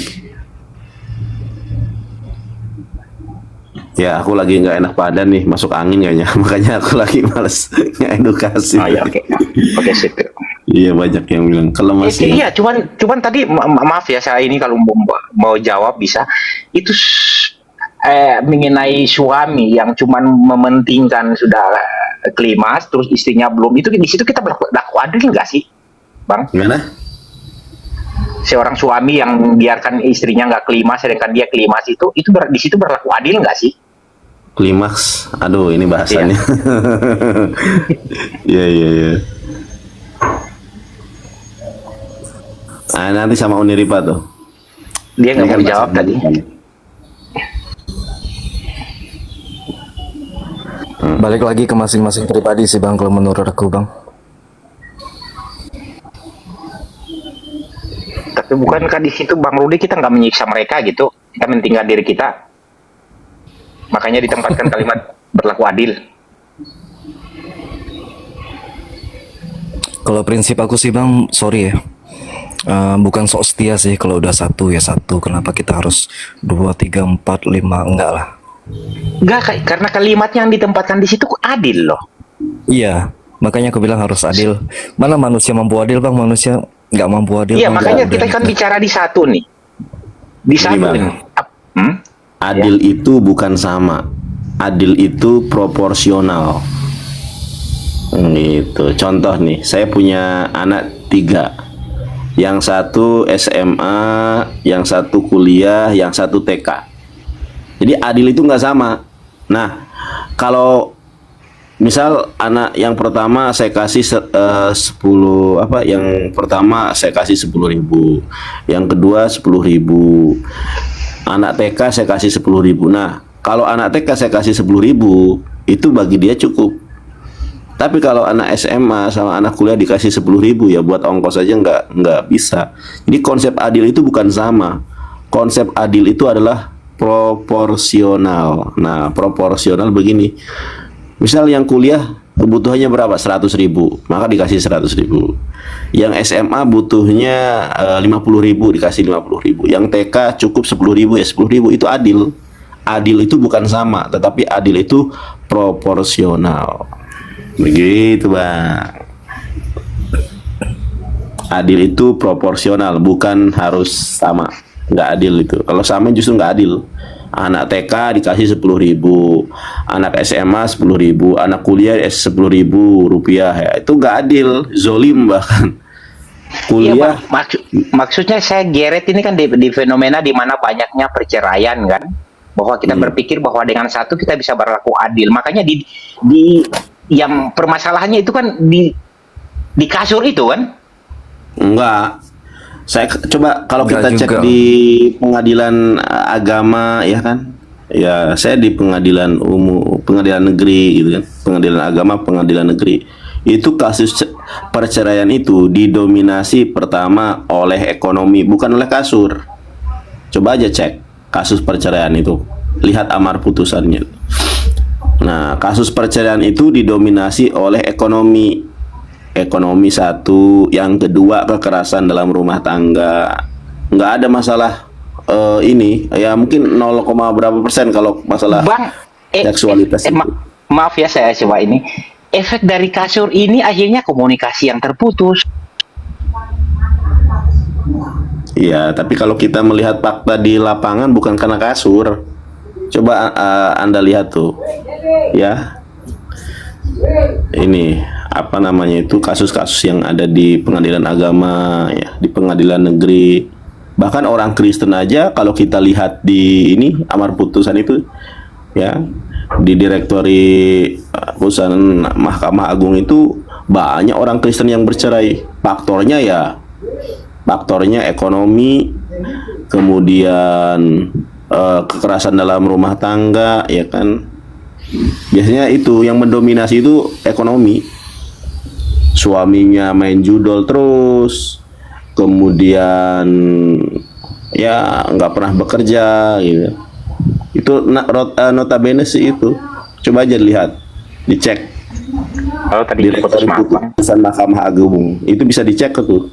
Itu banyak orang Kristen yang bercerai. Jadi kalau kata apa yang dipersatukan Allah tidak boleh dipisahkan oleh manusia, itu bullshit, itu nggak ada itu. Banyak Kristen yang bercerai itu.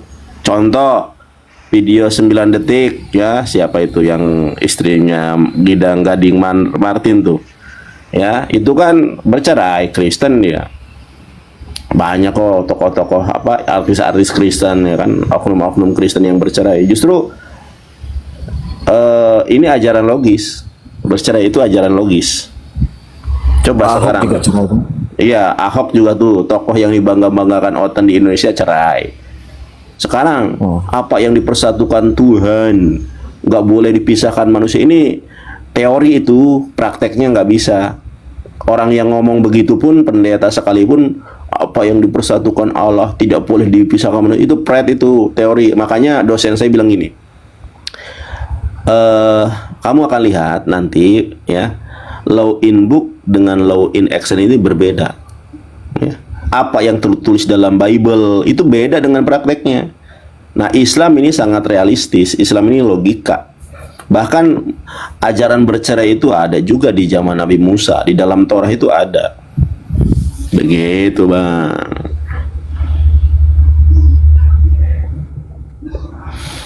Kita lagi nunggu Uniripa ya, teman-teman ya. Nah ini sudah ada lagi narasumber kita. Silakan Uni, lanjut. Aku jerawatan di hidung, ya Allah, kepencet, sakit banget. Oh, ada yang kangen itu kayaknya. Masa sih? Mitosnya begitu? Iya, oh iya, jelas lah ada yang kangen sama aku.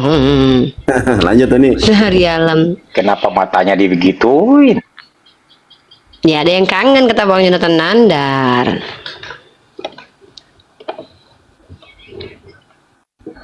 Tadi di Sari Alam Shop Badrudin, naikin dulu nih. Ini Bu Ita nih mau bahas poligami nih. Mau. Kenapa Bu? Suaminya poligami? Ya Bu. Assalamualaikum. Ibu Ita. Kalian sesat kok mau dipoligami, Preti. Sarah itu poligami. Ripka nggak poligami ya, karena nggak tertulis. Lea Zilpa itu poligami, ya. Apakah mereka sesat?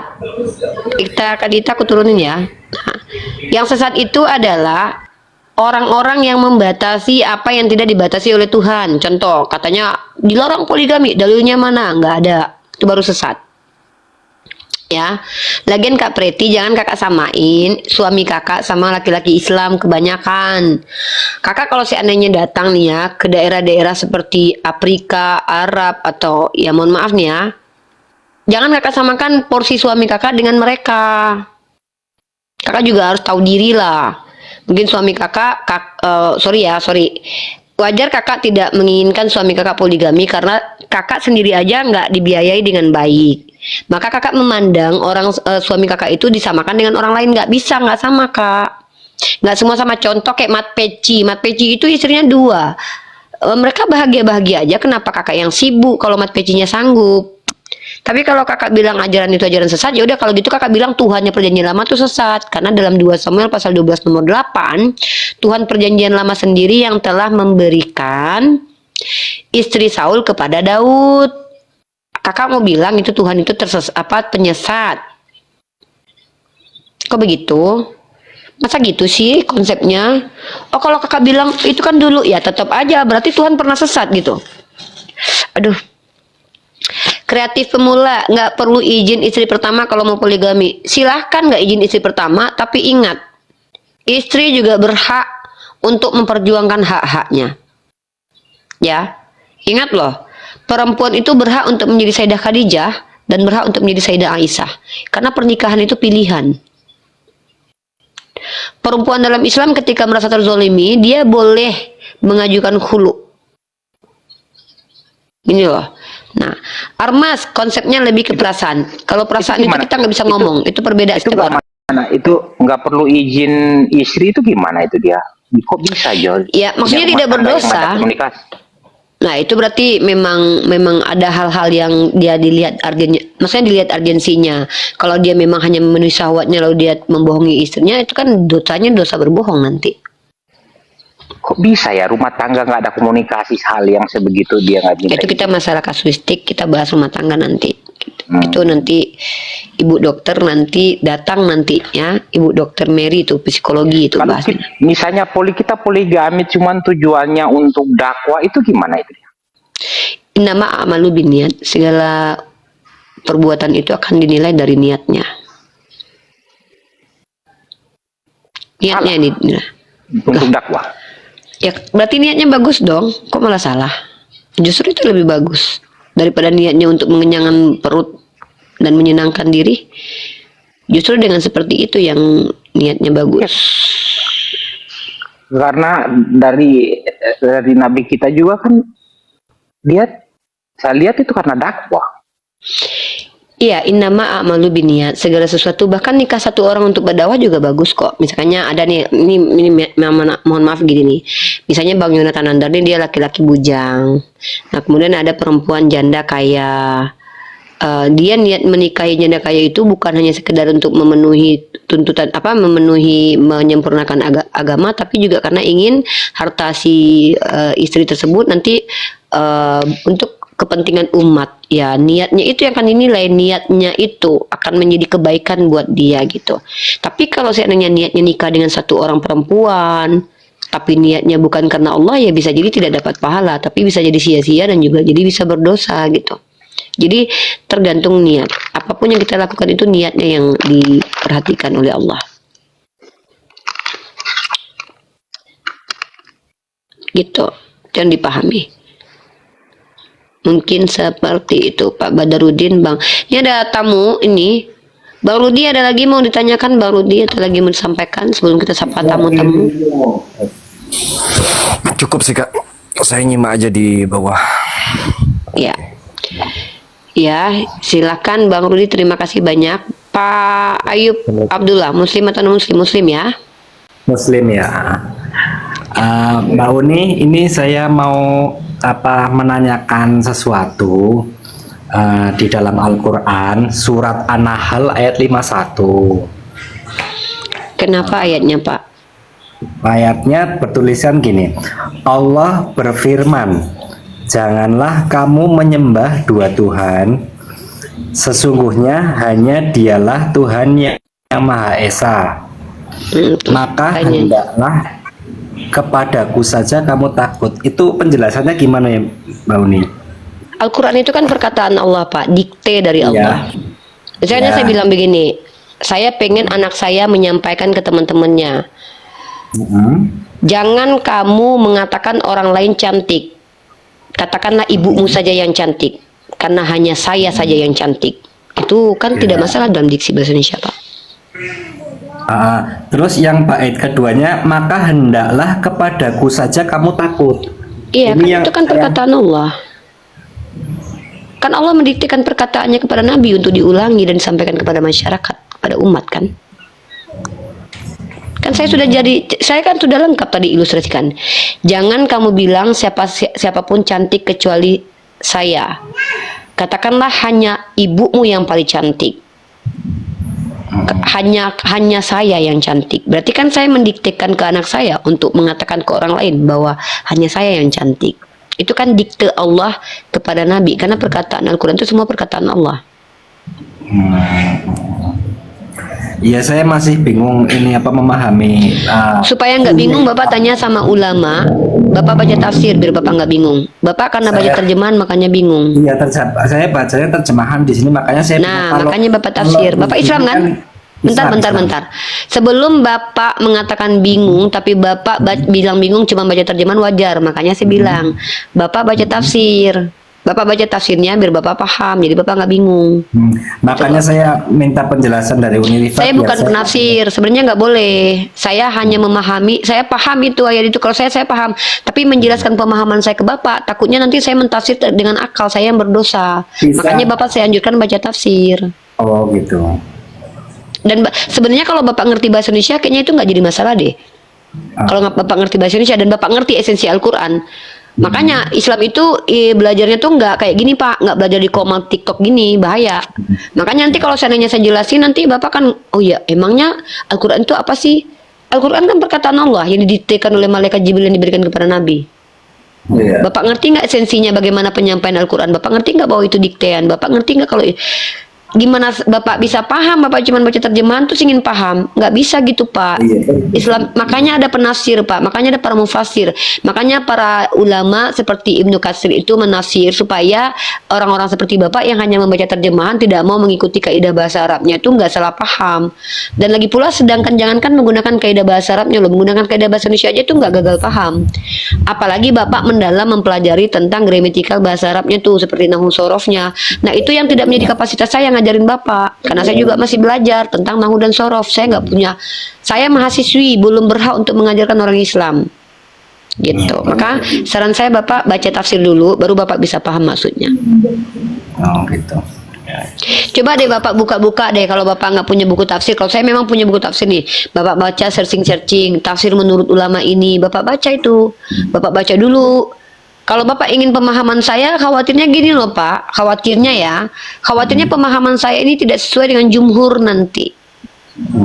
Bapak saya berdosa, dan 600 orang ini yang akan saya pertanggungjawabkan di akhirat, nggak boleh.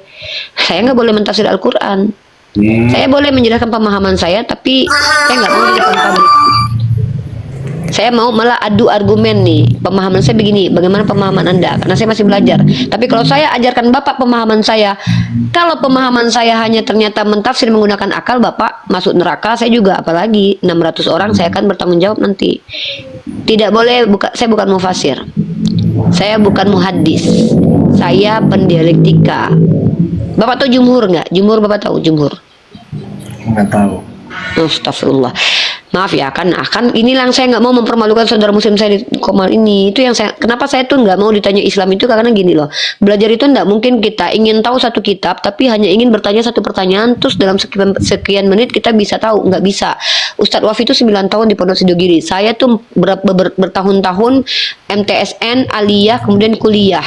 Jadi nggak semudah itu kayak kita membolak-balikkan telapak tangan langsung mengerti, karena pemahaman itu hadiah dari Allah.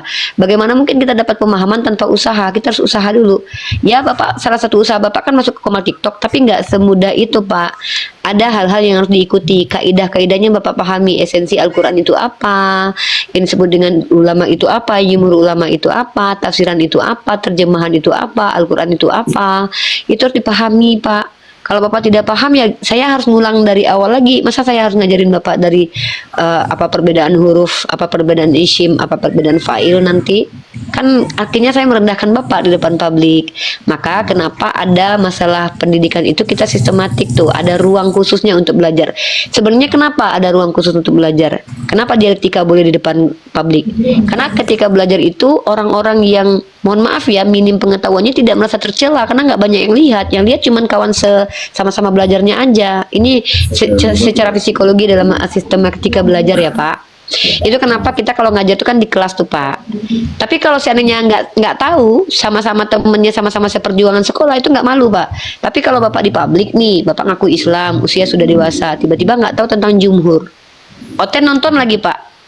Malu nggak kira-kira? Malu harusnya. Nah ini yang saya tidak mau. Itu kenapa saya nggak mau ditanya teman-teman muslim sebenarnya.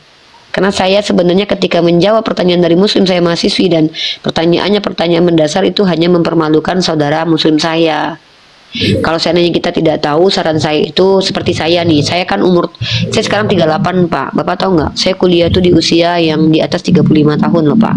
Apakah saya malu? Tidak. Tapi ketika saya tidak tahu apa definisi ibadah, di depan publik saya katakan, apa sih arti ibadah? Waduh, Oten, alah si Pak aja nggak tahu arti ibadah. Tapi kalau di kampus saya tanya sama dosen, Pak apa arti ibadah? Saya nggak diketawakan karena memang konteksnya sedang belajar. Jadi mohon maaf, saya tidak mau mempermalukan saudara-saudara muslim saya. Kenapa saya anti ditanya sama orang Islam? Karena saya tidak kredibel menjawab antum semua. Antum itu harus belajar kepada guru yang mursyid, guru-guru yang memang kredibel. Saya belum keluar ijazahnya. Nanti ijazah saya keluar baru Bapak boleh belajar ke saya ya. Ijazah saya keluar, nanti insya Allah saya ngajarin apa yang menjadi kapasitas saya nanti insya Allah. Gratis nggak apa-apa. Kalau sekarang belum Mbak. Saya itu dosennya Oten Mbak. Ya udah, makasih Mbak Oni. Maaf ya Pak ya, minta maaf dengan nggak apa-apa, Mbak penuh Oni. kerendahan hati saya minta maaf. Saya tidak mampu menemani Bapak menjawab pertanyaan Bapak. Mudah-mudahan Bapak diberikan hikmah oleh Allah. Tapi saran saya baca tafsirnya ya Pak. Baca tafsirnya dulu. Insya Allah Bapak paham nanti. Makasih Mbak Oni. Matur suwun teman-teman netizen, jangan menguji personal dong. Waalaikumsalam. Ya wajar lah beliau bertanya, mungkin beliau berharap ingin dapat jawabannya secara cepat di sini. Sayangnya kan saya bukan orang yang punya kapasitas menjelaskan kepada umat Islam, saya bukan mufasir, nggak apa-apa dong. Ini membuka diri juga. Ini kita harus jujur-jujuran loh. Nggak semua orang Islam itu tahu apa definisi etimologi kitab loh. Nggak semua orang Islam itu bahkan ngerti bahasa Arab loh. Nggak semua orang, bahkan saya pun masih belajar bahasa Arab by the way. Dan bahkan tidak semua umat Islam itu tahu sholat jamak, qasar itu jangan-jangan nggak tahu mereka qadha itu ada. Kenapa? Saya tahu qadha itu boleh, sholat ketinggalan itu di qadha boleh, itu dari Ustaz Wafi loh guys. Jadi kita nggak boleh menghina mereka karena ketidaktahuan mereka, tapi kita sarankan, saya memang batasi. Kalau bicara di ruang publik, ini yang saya takutkan, dihina sama sesama sendiri nanti, dikatai botol, padahal memang beliau nggak tahu mau diapain. Justru beliau adalah orang yang berani bertanya di depan publik, mempertaruhkan rasa malunya, dan kita juga nggak boleh melampaui batas guys. Tapi ingat, kenapa dalam ranah psikologi itu ada aturan kalau belajar mengajar itu diberikan tempat? Ya ini. Makanya yang siap untuk go public itu orang yang siap mentalnya untuk dihujat, dikatai botol, dikatai ini, dikatai itu. Tapi apakah Bapak tadi sadar kira-kira dia akan dihujat oleh saudara sesamanya ketika beliau bertanya sesuatu yang mendasar? Mungkin saja dia tidak tahu, mungkin saja beliau baru belajar TikTok. Jadi ketika teman-teman menghujat beliau, jangan-jangan teman-teman juga nanti ditanyai qadha itu apa, nggak tahu lagi. Jadi gini loh Dek, kita misalnya coba tuh contohnya Bapak tadi itu kita typingin dengan apa namanya menghina dia atau memojokkan dia, apakah di hari penghakiman nanti dia akan nuntut kita? Bisa, kalau dia terzolimi. Bisa nanti. Ketika Bapak tadi merasa terzolimi dan dia dipertemukan dengan orang-orang yang zalim kepada beliau, ya beliau bisa meminta pertanggungjawaban di yaumil hisab nanti. Makanya kita jangan sampai, saya nggak mau menyakiti hati Bapak tadi, saya tidak mau menjadi asbab beliau dihina oleh orang lain. Makanya saya tadi itu kan saya sudah bilang dari awal tuh, saya itu jangan ditanya sama orang Islam dong, bisa jadi ilmu kalian lebih dari saya, atau saya tidak boleh menjawab kepada orang Islam karena saya belum diizinkan menjadi guru untuk orang Islam. Kenapa saya berhak menjadi guru untuk Oten? Karena Oten sama sekali nggak tahu hal mendasar. Bahkan bahasa Indonesia pun banyak gagal mereka. Begitu. Ya, kita sapa nih Bang Badrudin dan Bang Jomen S. Bang Badrudin, silakan muslim dan muslim. Warahmatullahi wabarakatuh. Waalaikumsalam warahmatullahi wabarakatuh. Ya, Bang Badrudin. Muslim seperti yang sudah saya katakan, kalau bisa kan menjadi narasumber. Tapi kalaupun yang bertanya itu yang murid saya. Kalau Bang Mesia ini, Om Mesia ini kan murid aku nih, murid abadi nih. Murid abadi dia. Jadi dia boleh nanya-nanya sama aku karena dia tahu kapasitas aku. Kalau yang lain-lain aku nggak ngangkat murid. Ada berapa aja murid aku cuma sedikit. Enggak. Ini sih Bun. Saya cuma idola saya Bunda Rifa sama Bang Nandar, Bang Juma. Semoga sehat selalu. Ngeri loh Bang diidolakan itu Bang. Itu berat banget tuh. Yonatan Nandar ini diidolakan orang bahaya nih. Karena dia nggak boleh salah nanti. Ya Ngeri semua nih manusia salah lah Bun. Bukan idola gitu istilahnya. Mbak senang lah, favorit. Paham. Doakan kami ya Bang ya. Semoga kami tuh tidak menjadi asbab umat sesat, tidak menjadi asbab perpecahan di kalangan umat, tidak menjadi asbab terhinanya agama kita, tidak menjadi asbab kehinaan terhadap agama kita, dan tidak menjadi asbab kehinaan terhadap manusia-manusia yang dicintai oleh Allah. Itulah yang penting yang kita harapkan ya. Doakan aja kami. Begitu. Ada lagi Bang Badrudin? Iya Bunda. Oke. Semoga apologet Islam tetap maju. Siap. Itu aja Bunda. Oke, terima kasih. Rudi, ada lagi yang tertinggal, Dek? Assalamualaikum ya Kak. Mau tanya-tanya tentang kekristenan aku dulu Kak. Oke, ini kalau kekristenan ini aku harus pakai data ya. Aku nggak mau asumsi liar. Aku hanya akan menunjukkan apa yang tertulis, apa yang aku pelajari, bukan dari penafsiranku atau dari pendapatku, karena itu tidak boleh. Mau mengetahui pengetahuanku tentang Kristen boleh. Apa yang mau ditanya? Bukan pendapatku ya, bukan pendapatku tentang Kristen, tapi pengetahuanku tentang Kristen. Silakan.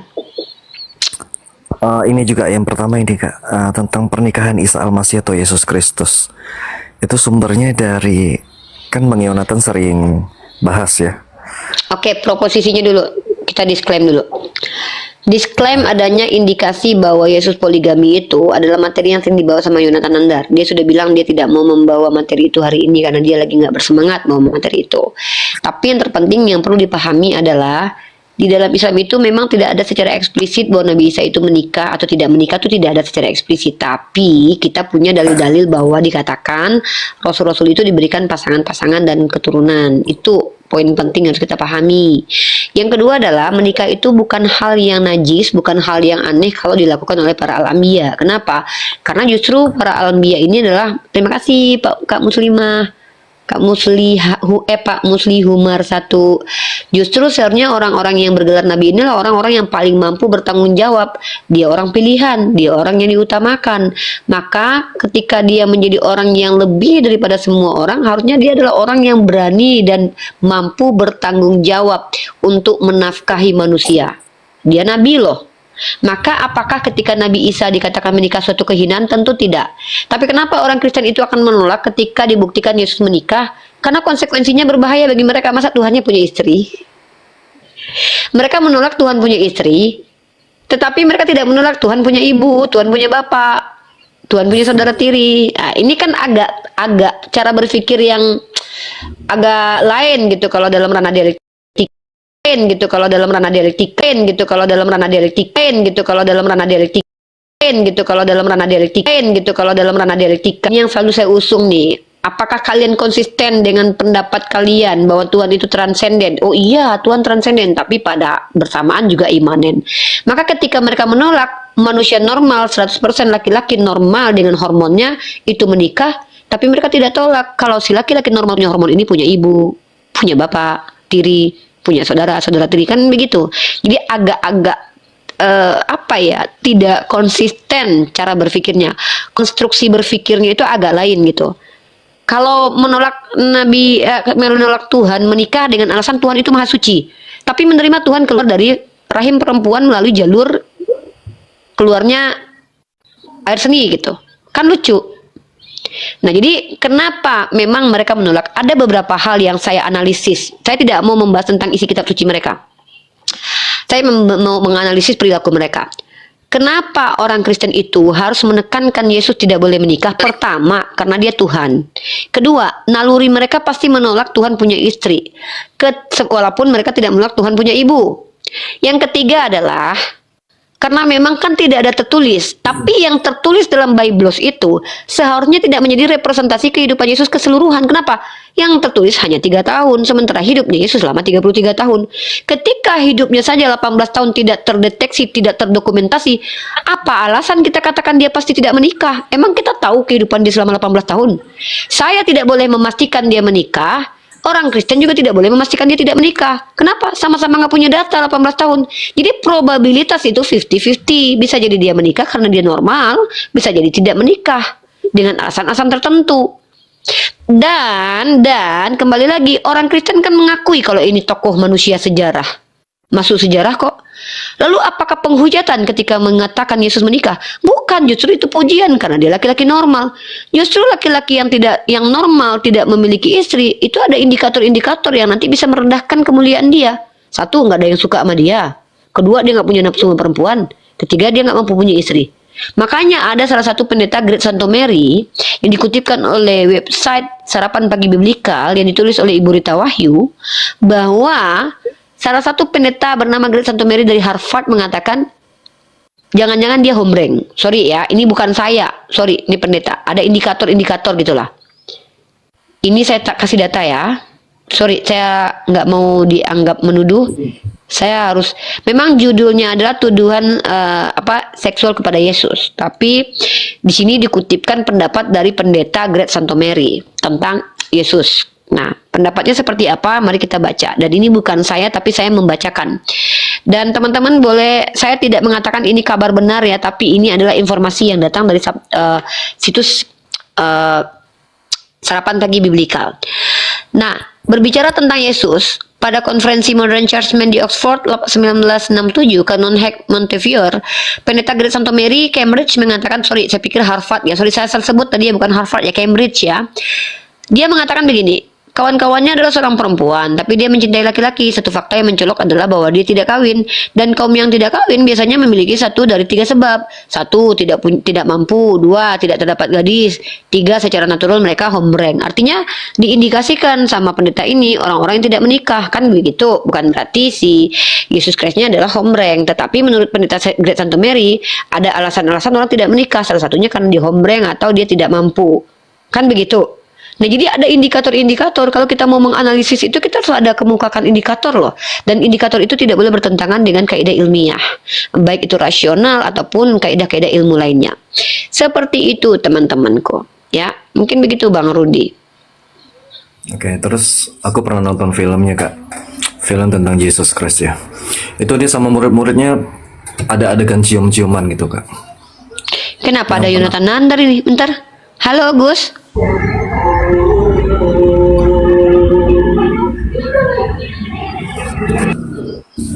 Kenapa naik lagi antum? Lucu nih Bang Yonat nih. Dia minta naik, dia nggak mau naikin sini, minta pula aku yang naikin. Akhirnya aku naikin, terus dia diam. Ngadi-ngadi nih.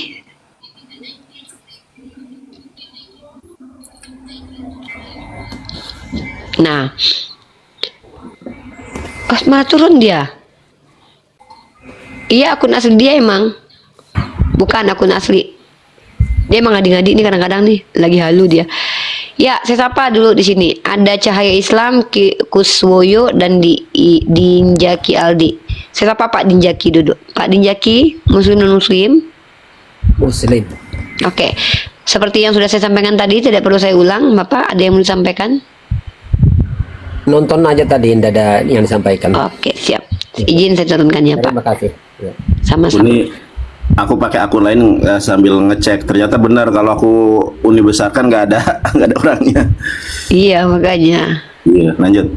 Ya Pak Kuswoyo. Pak Kuswoyo. Oke turun ya. Pak Cahaya Islam. Assalamualaikum warahmatullahi wabarakatuh. Waalaikumsalam warahmatullahi wabarakatuh ya Pak. Ya. Ada yang mau disampaikan? Nggak ada, tadi memang mau naik Mbak tentang masalah poligami gitu kan. Ya kalau di poligami dalam Islam itu kan memang boleh gitu kan. Tapi batasnya 4 gitu. Dalam ayat Al-Quran mengatakan begini, ya, fankihu ma taba lakum minan nisa'i masna wa sulasa wa ruba' wa in khiftum alla ta'dilu fa wahidah, gitu. Ya, nah, maka nikahilah wanita itu 2, 3 atau 4. Kalau kamu tidak sanggup berlaku adil, maka cukup 1. Ya, jadi keadilan di situ yang dimaksud Allah adalah tentu masalah ya terutama nafkah lahir dan batin gitu. Tetapi masalah kasih sayang itu dikatakan walan tasdiqu barinan nisa walau harastum. Kamu tidak akan pernah bisa memberikan kasih sayang yang sama walaupun kamu usahakan gitu ya. Jadi itu solusi dibolehkan di dalam Islam. Boleh dalam Islam itu menikah 2 tahun, tapi ajas Islam sebenarnya adalah monogami gitu ya. 1 istri gitu ya. Ya, gitu Mbak. Kemudian, terima kasih Pak. Ya, kemudian di samping itu, ya, Islam ini terutama di Indonesia tentu mengutamakan juga dengan hukum-hukum yang berlaku di negara kita gitu ya. Ada aturan-aturan berpoligami gitu, ya. Jadi bukan semudah poligami saja kan gitu ya. Maka kalau di dalam Islam yang secara negaranya bisa disahkan apabila yang pertama adanya izin pengadilan gitu ya. Izin pengadilan itu tentu yang pertama harus ada daripada izin istri dulu gitu. Itu harus pertama sekali harus ada dapat izin istri, itu yang diminta oleh pengadilan. Yang kedua, bahwa ada sebab-sebabnya yang dibolehkan untuk poligami. Di antaranya adalah yang pertama mungkin istrinya itu sakit gitu ya, sakit sehingga namanya laki-laki tentu dia punya kebutuhan biologisnya gitu ya, maka dia tidak, sementara istrinya tidak bisa memberikan itu gitu ya. Kemudian tentunya yang kedua, bahwa bolehnya beristri itu, izin poligami itu dapat apabila dia tidak memiliki keturunan gitu ya. Jadi kalau tidak memiliki keturunan tentu harus juga dapat izin daripada istrinya yang pertama gitu loh Mbak gitu ya. Jadi ada syarat-syaratnya secara negara kita gitu ya, gitu loh, ingin menjelaskan aja gitu ya. Tapi bukan di dalam Islam itu poligami itu dibolehkan karena hanya ingin pemuasan nafsu, tidak begitu ya. Ada niat-niatnya. Innama amalu binniat ya kan Pak. Ya begitu ya. Gitu loh Mbak. Siap, terima kasih Pak. Ini satu pertanyaan Pak Ustadz. Iya. Bagaimana laki-laki yang cuma monogami yang tidak berlaku adil sama istrinya?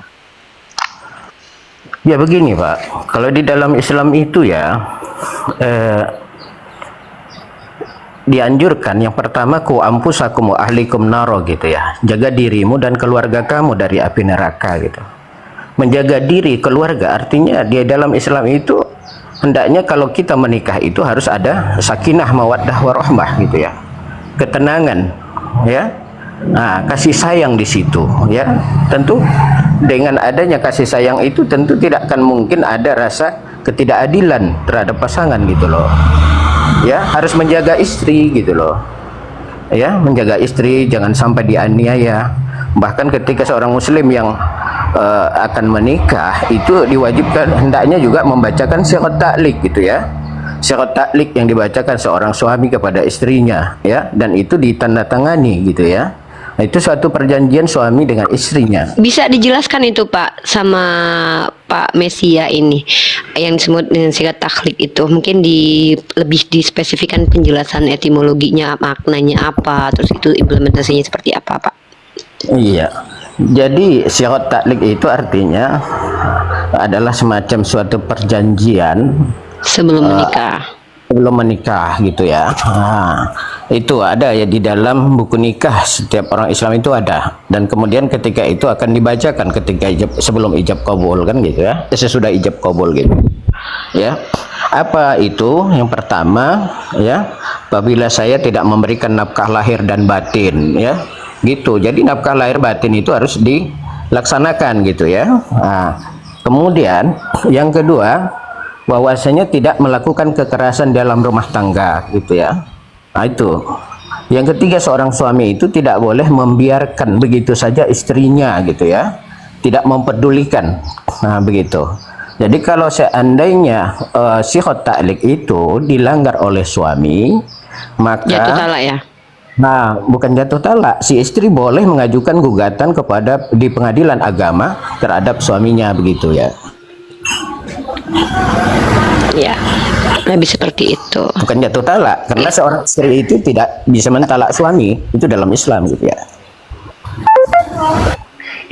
Itu gimana itu dia? Kalau dari salah satu umumnya batinnya itu dia kan bisa juga jadi walaupun orangnya di situ tapi ini atau orangnya kerja jauh gitu. Itu gimana? Kerjanya jauh. Gimana, Pak? Urusan biologis maksudnya gitu ya, Pak? Iya, di batinnya. Maksudnya maksud Bapak Mesia ini bagaimana dengan nafkah biologis sementara berpisah suami istri dalam keadaan jauh gitu? Sebenarnya kalau masalah biologis itu kan bisa disiasati. Kepentingan berdua itu sebenarnya itu. Iya. Itu kan sebenarnya masalah kata Rasulullah itu pernah gini ya Pak ya. Maaf Pak Ustadz ya, setahu saya tuh urusan duniamu tentu kau yang lebih tahu gitu. Sebenarnya itu juga nggak mesti kalau kita ini ya gitu. Iya, antum umuri a'lamu bi umuri dunyakum, itu kata Rasulullah. Kamu yang lebih tahu urusan dunia kamu. Jadi masalah Jadi dunia diatasin aja Pak Mesia. Kalau misalnya Pak Mesia nih punya istri jauh, ya pandai-pandai lah. Masa itu mau dijadikan masalah? Kan kadang-kadang boleh sekali sebulan datang, apa salahnya gitu ya. zaman sekarang kan udah canggih Pak Mesia. Pak Mesia mah. Gitu loh. Tidak, zaman sekarang itu waktu dan tempat itu tidak menjadi penghalang untuk membahagiakan suami istri loh Pak Mesia kalau pinter caranya gitu. Tidak boleh itu apa itu, jangan pakai aneh-aneh ya, nggak usah dibahas ya, itu urusan suami istri. Yang suami istrinya aja biar cari solusi masing-masing, jangan kalian yang kasih ide. Udah yang suami istrinya aja cari ide sendiri, kalian nggak usah ikut-ikutan cari ide. Kalian ini mah ya. Assalamualaikum Pak Ustadz, boleh nanya nggak? Silakan. Tunggu dulu, saya tanya dulu nih Pak Cahaya Islam ini. Pak Cahaya Islam ini bekerja di KUA atau seorang pengajar atau ustadz atau apa mungkin? Ya, Masya Allah. Jadi beliau kredibel ya. Teman-teman, beliau ini kredibel karena beliau adalah orang yang bekerja di KUA. Ya, yang mau tanya-tanya boleh, tapi kita nggak lama ya, karena ini dialektika lintas iman. Pak Cahaya Islam, mohon maaf ya, ini memang Komal yang mengkhususkan untuk diskusi lintas agama. Kami adalah orang-orang yang bergelar apologet, di mana kami lebih cenderung untuk membantah syubhat. Tapi kalaupun memang tidak ada yang bertanya dari kalangan non-muslim, karena ada bapak tidak masalah. Mungkin kawan-kawan muslim dan muslimah ada permasalahan dalam seputar pernikahan atau masalah akan menikah. Saya kira ini rahmat dari Allah lah Bapak ada di sini untuk menjelaskan hal-hal yang berbau intern Islam. Boleh ya Gus Yonatan Nandar ya, tapi saya nggak lama, sekitar 30 menit lagi saya close. Bang Yonat, ada Pak KUA di sini, boleh ya? Oke. Ya, silakan. Ya, silakan. Halo Kak Yatma, Rudi boleh bertanya satu pertanyaan. Habis itu Kak Yatma. Kak Yatma, Muslim dan Muslim, saya sapa dulu.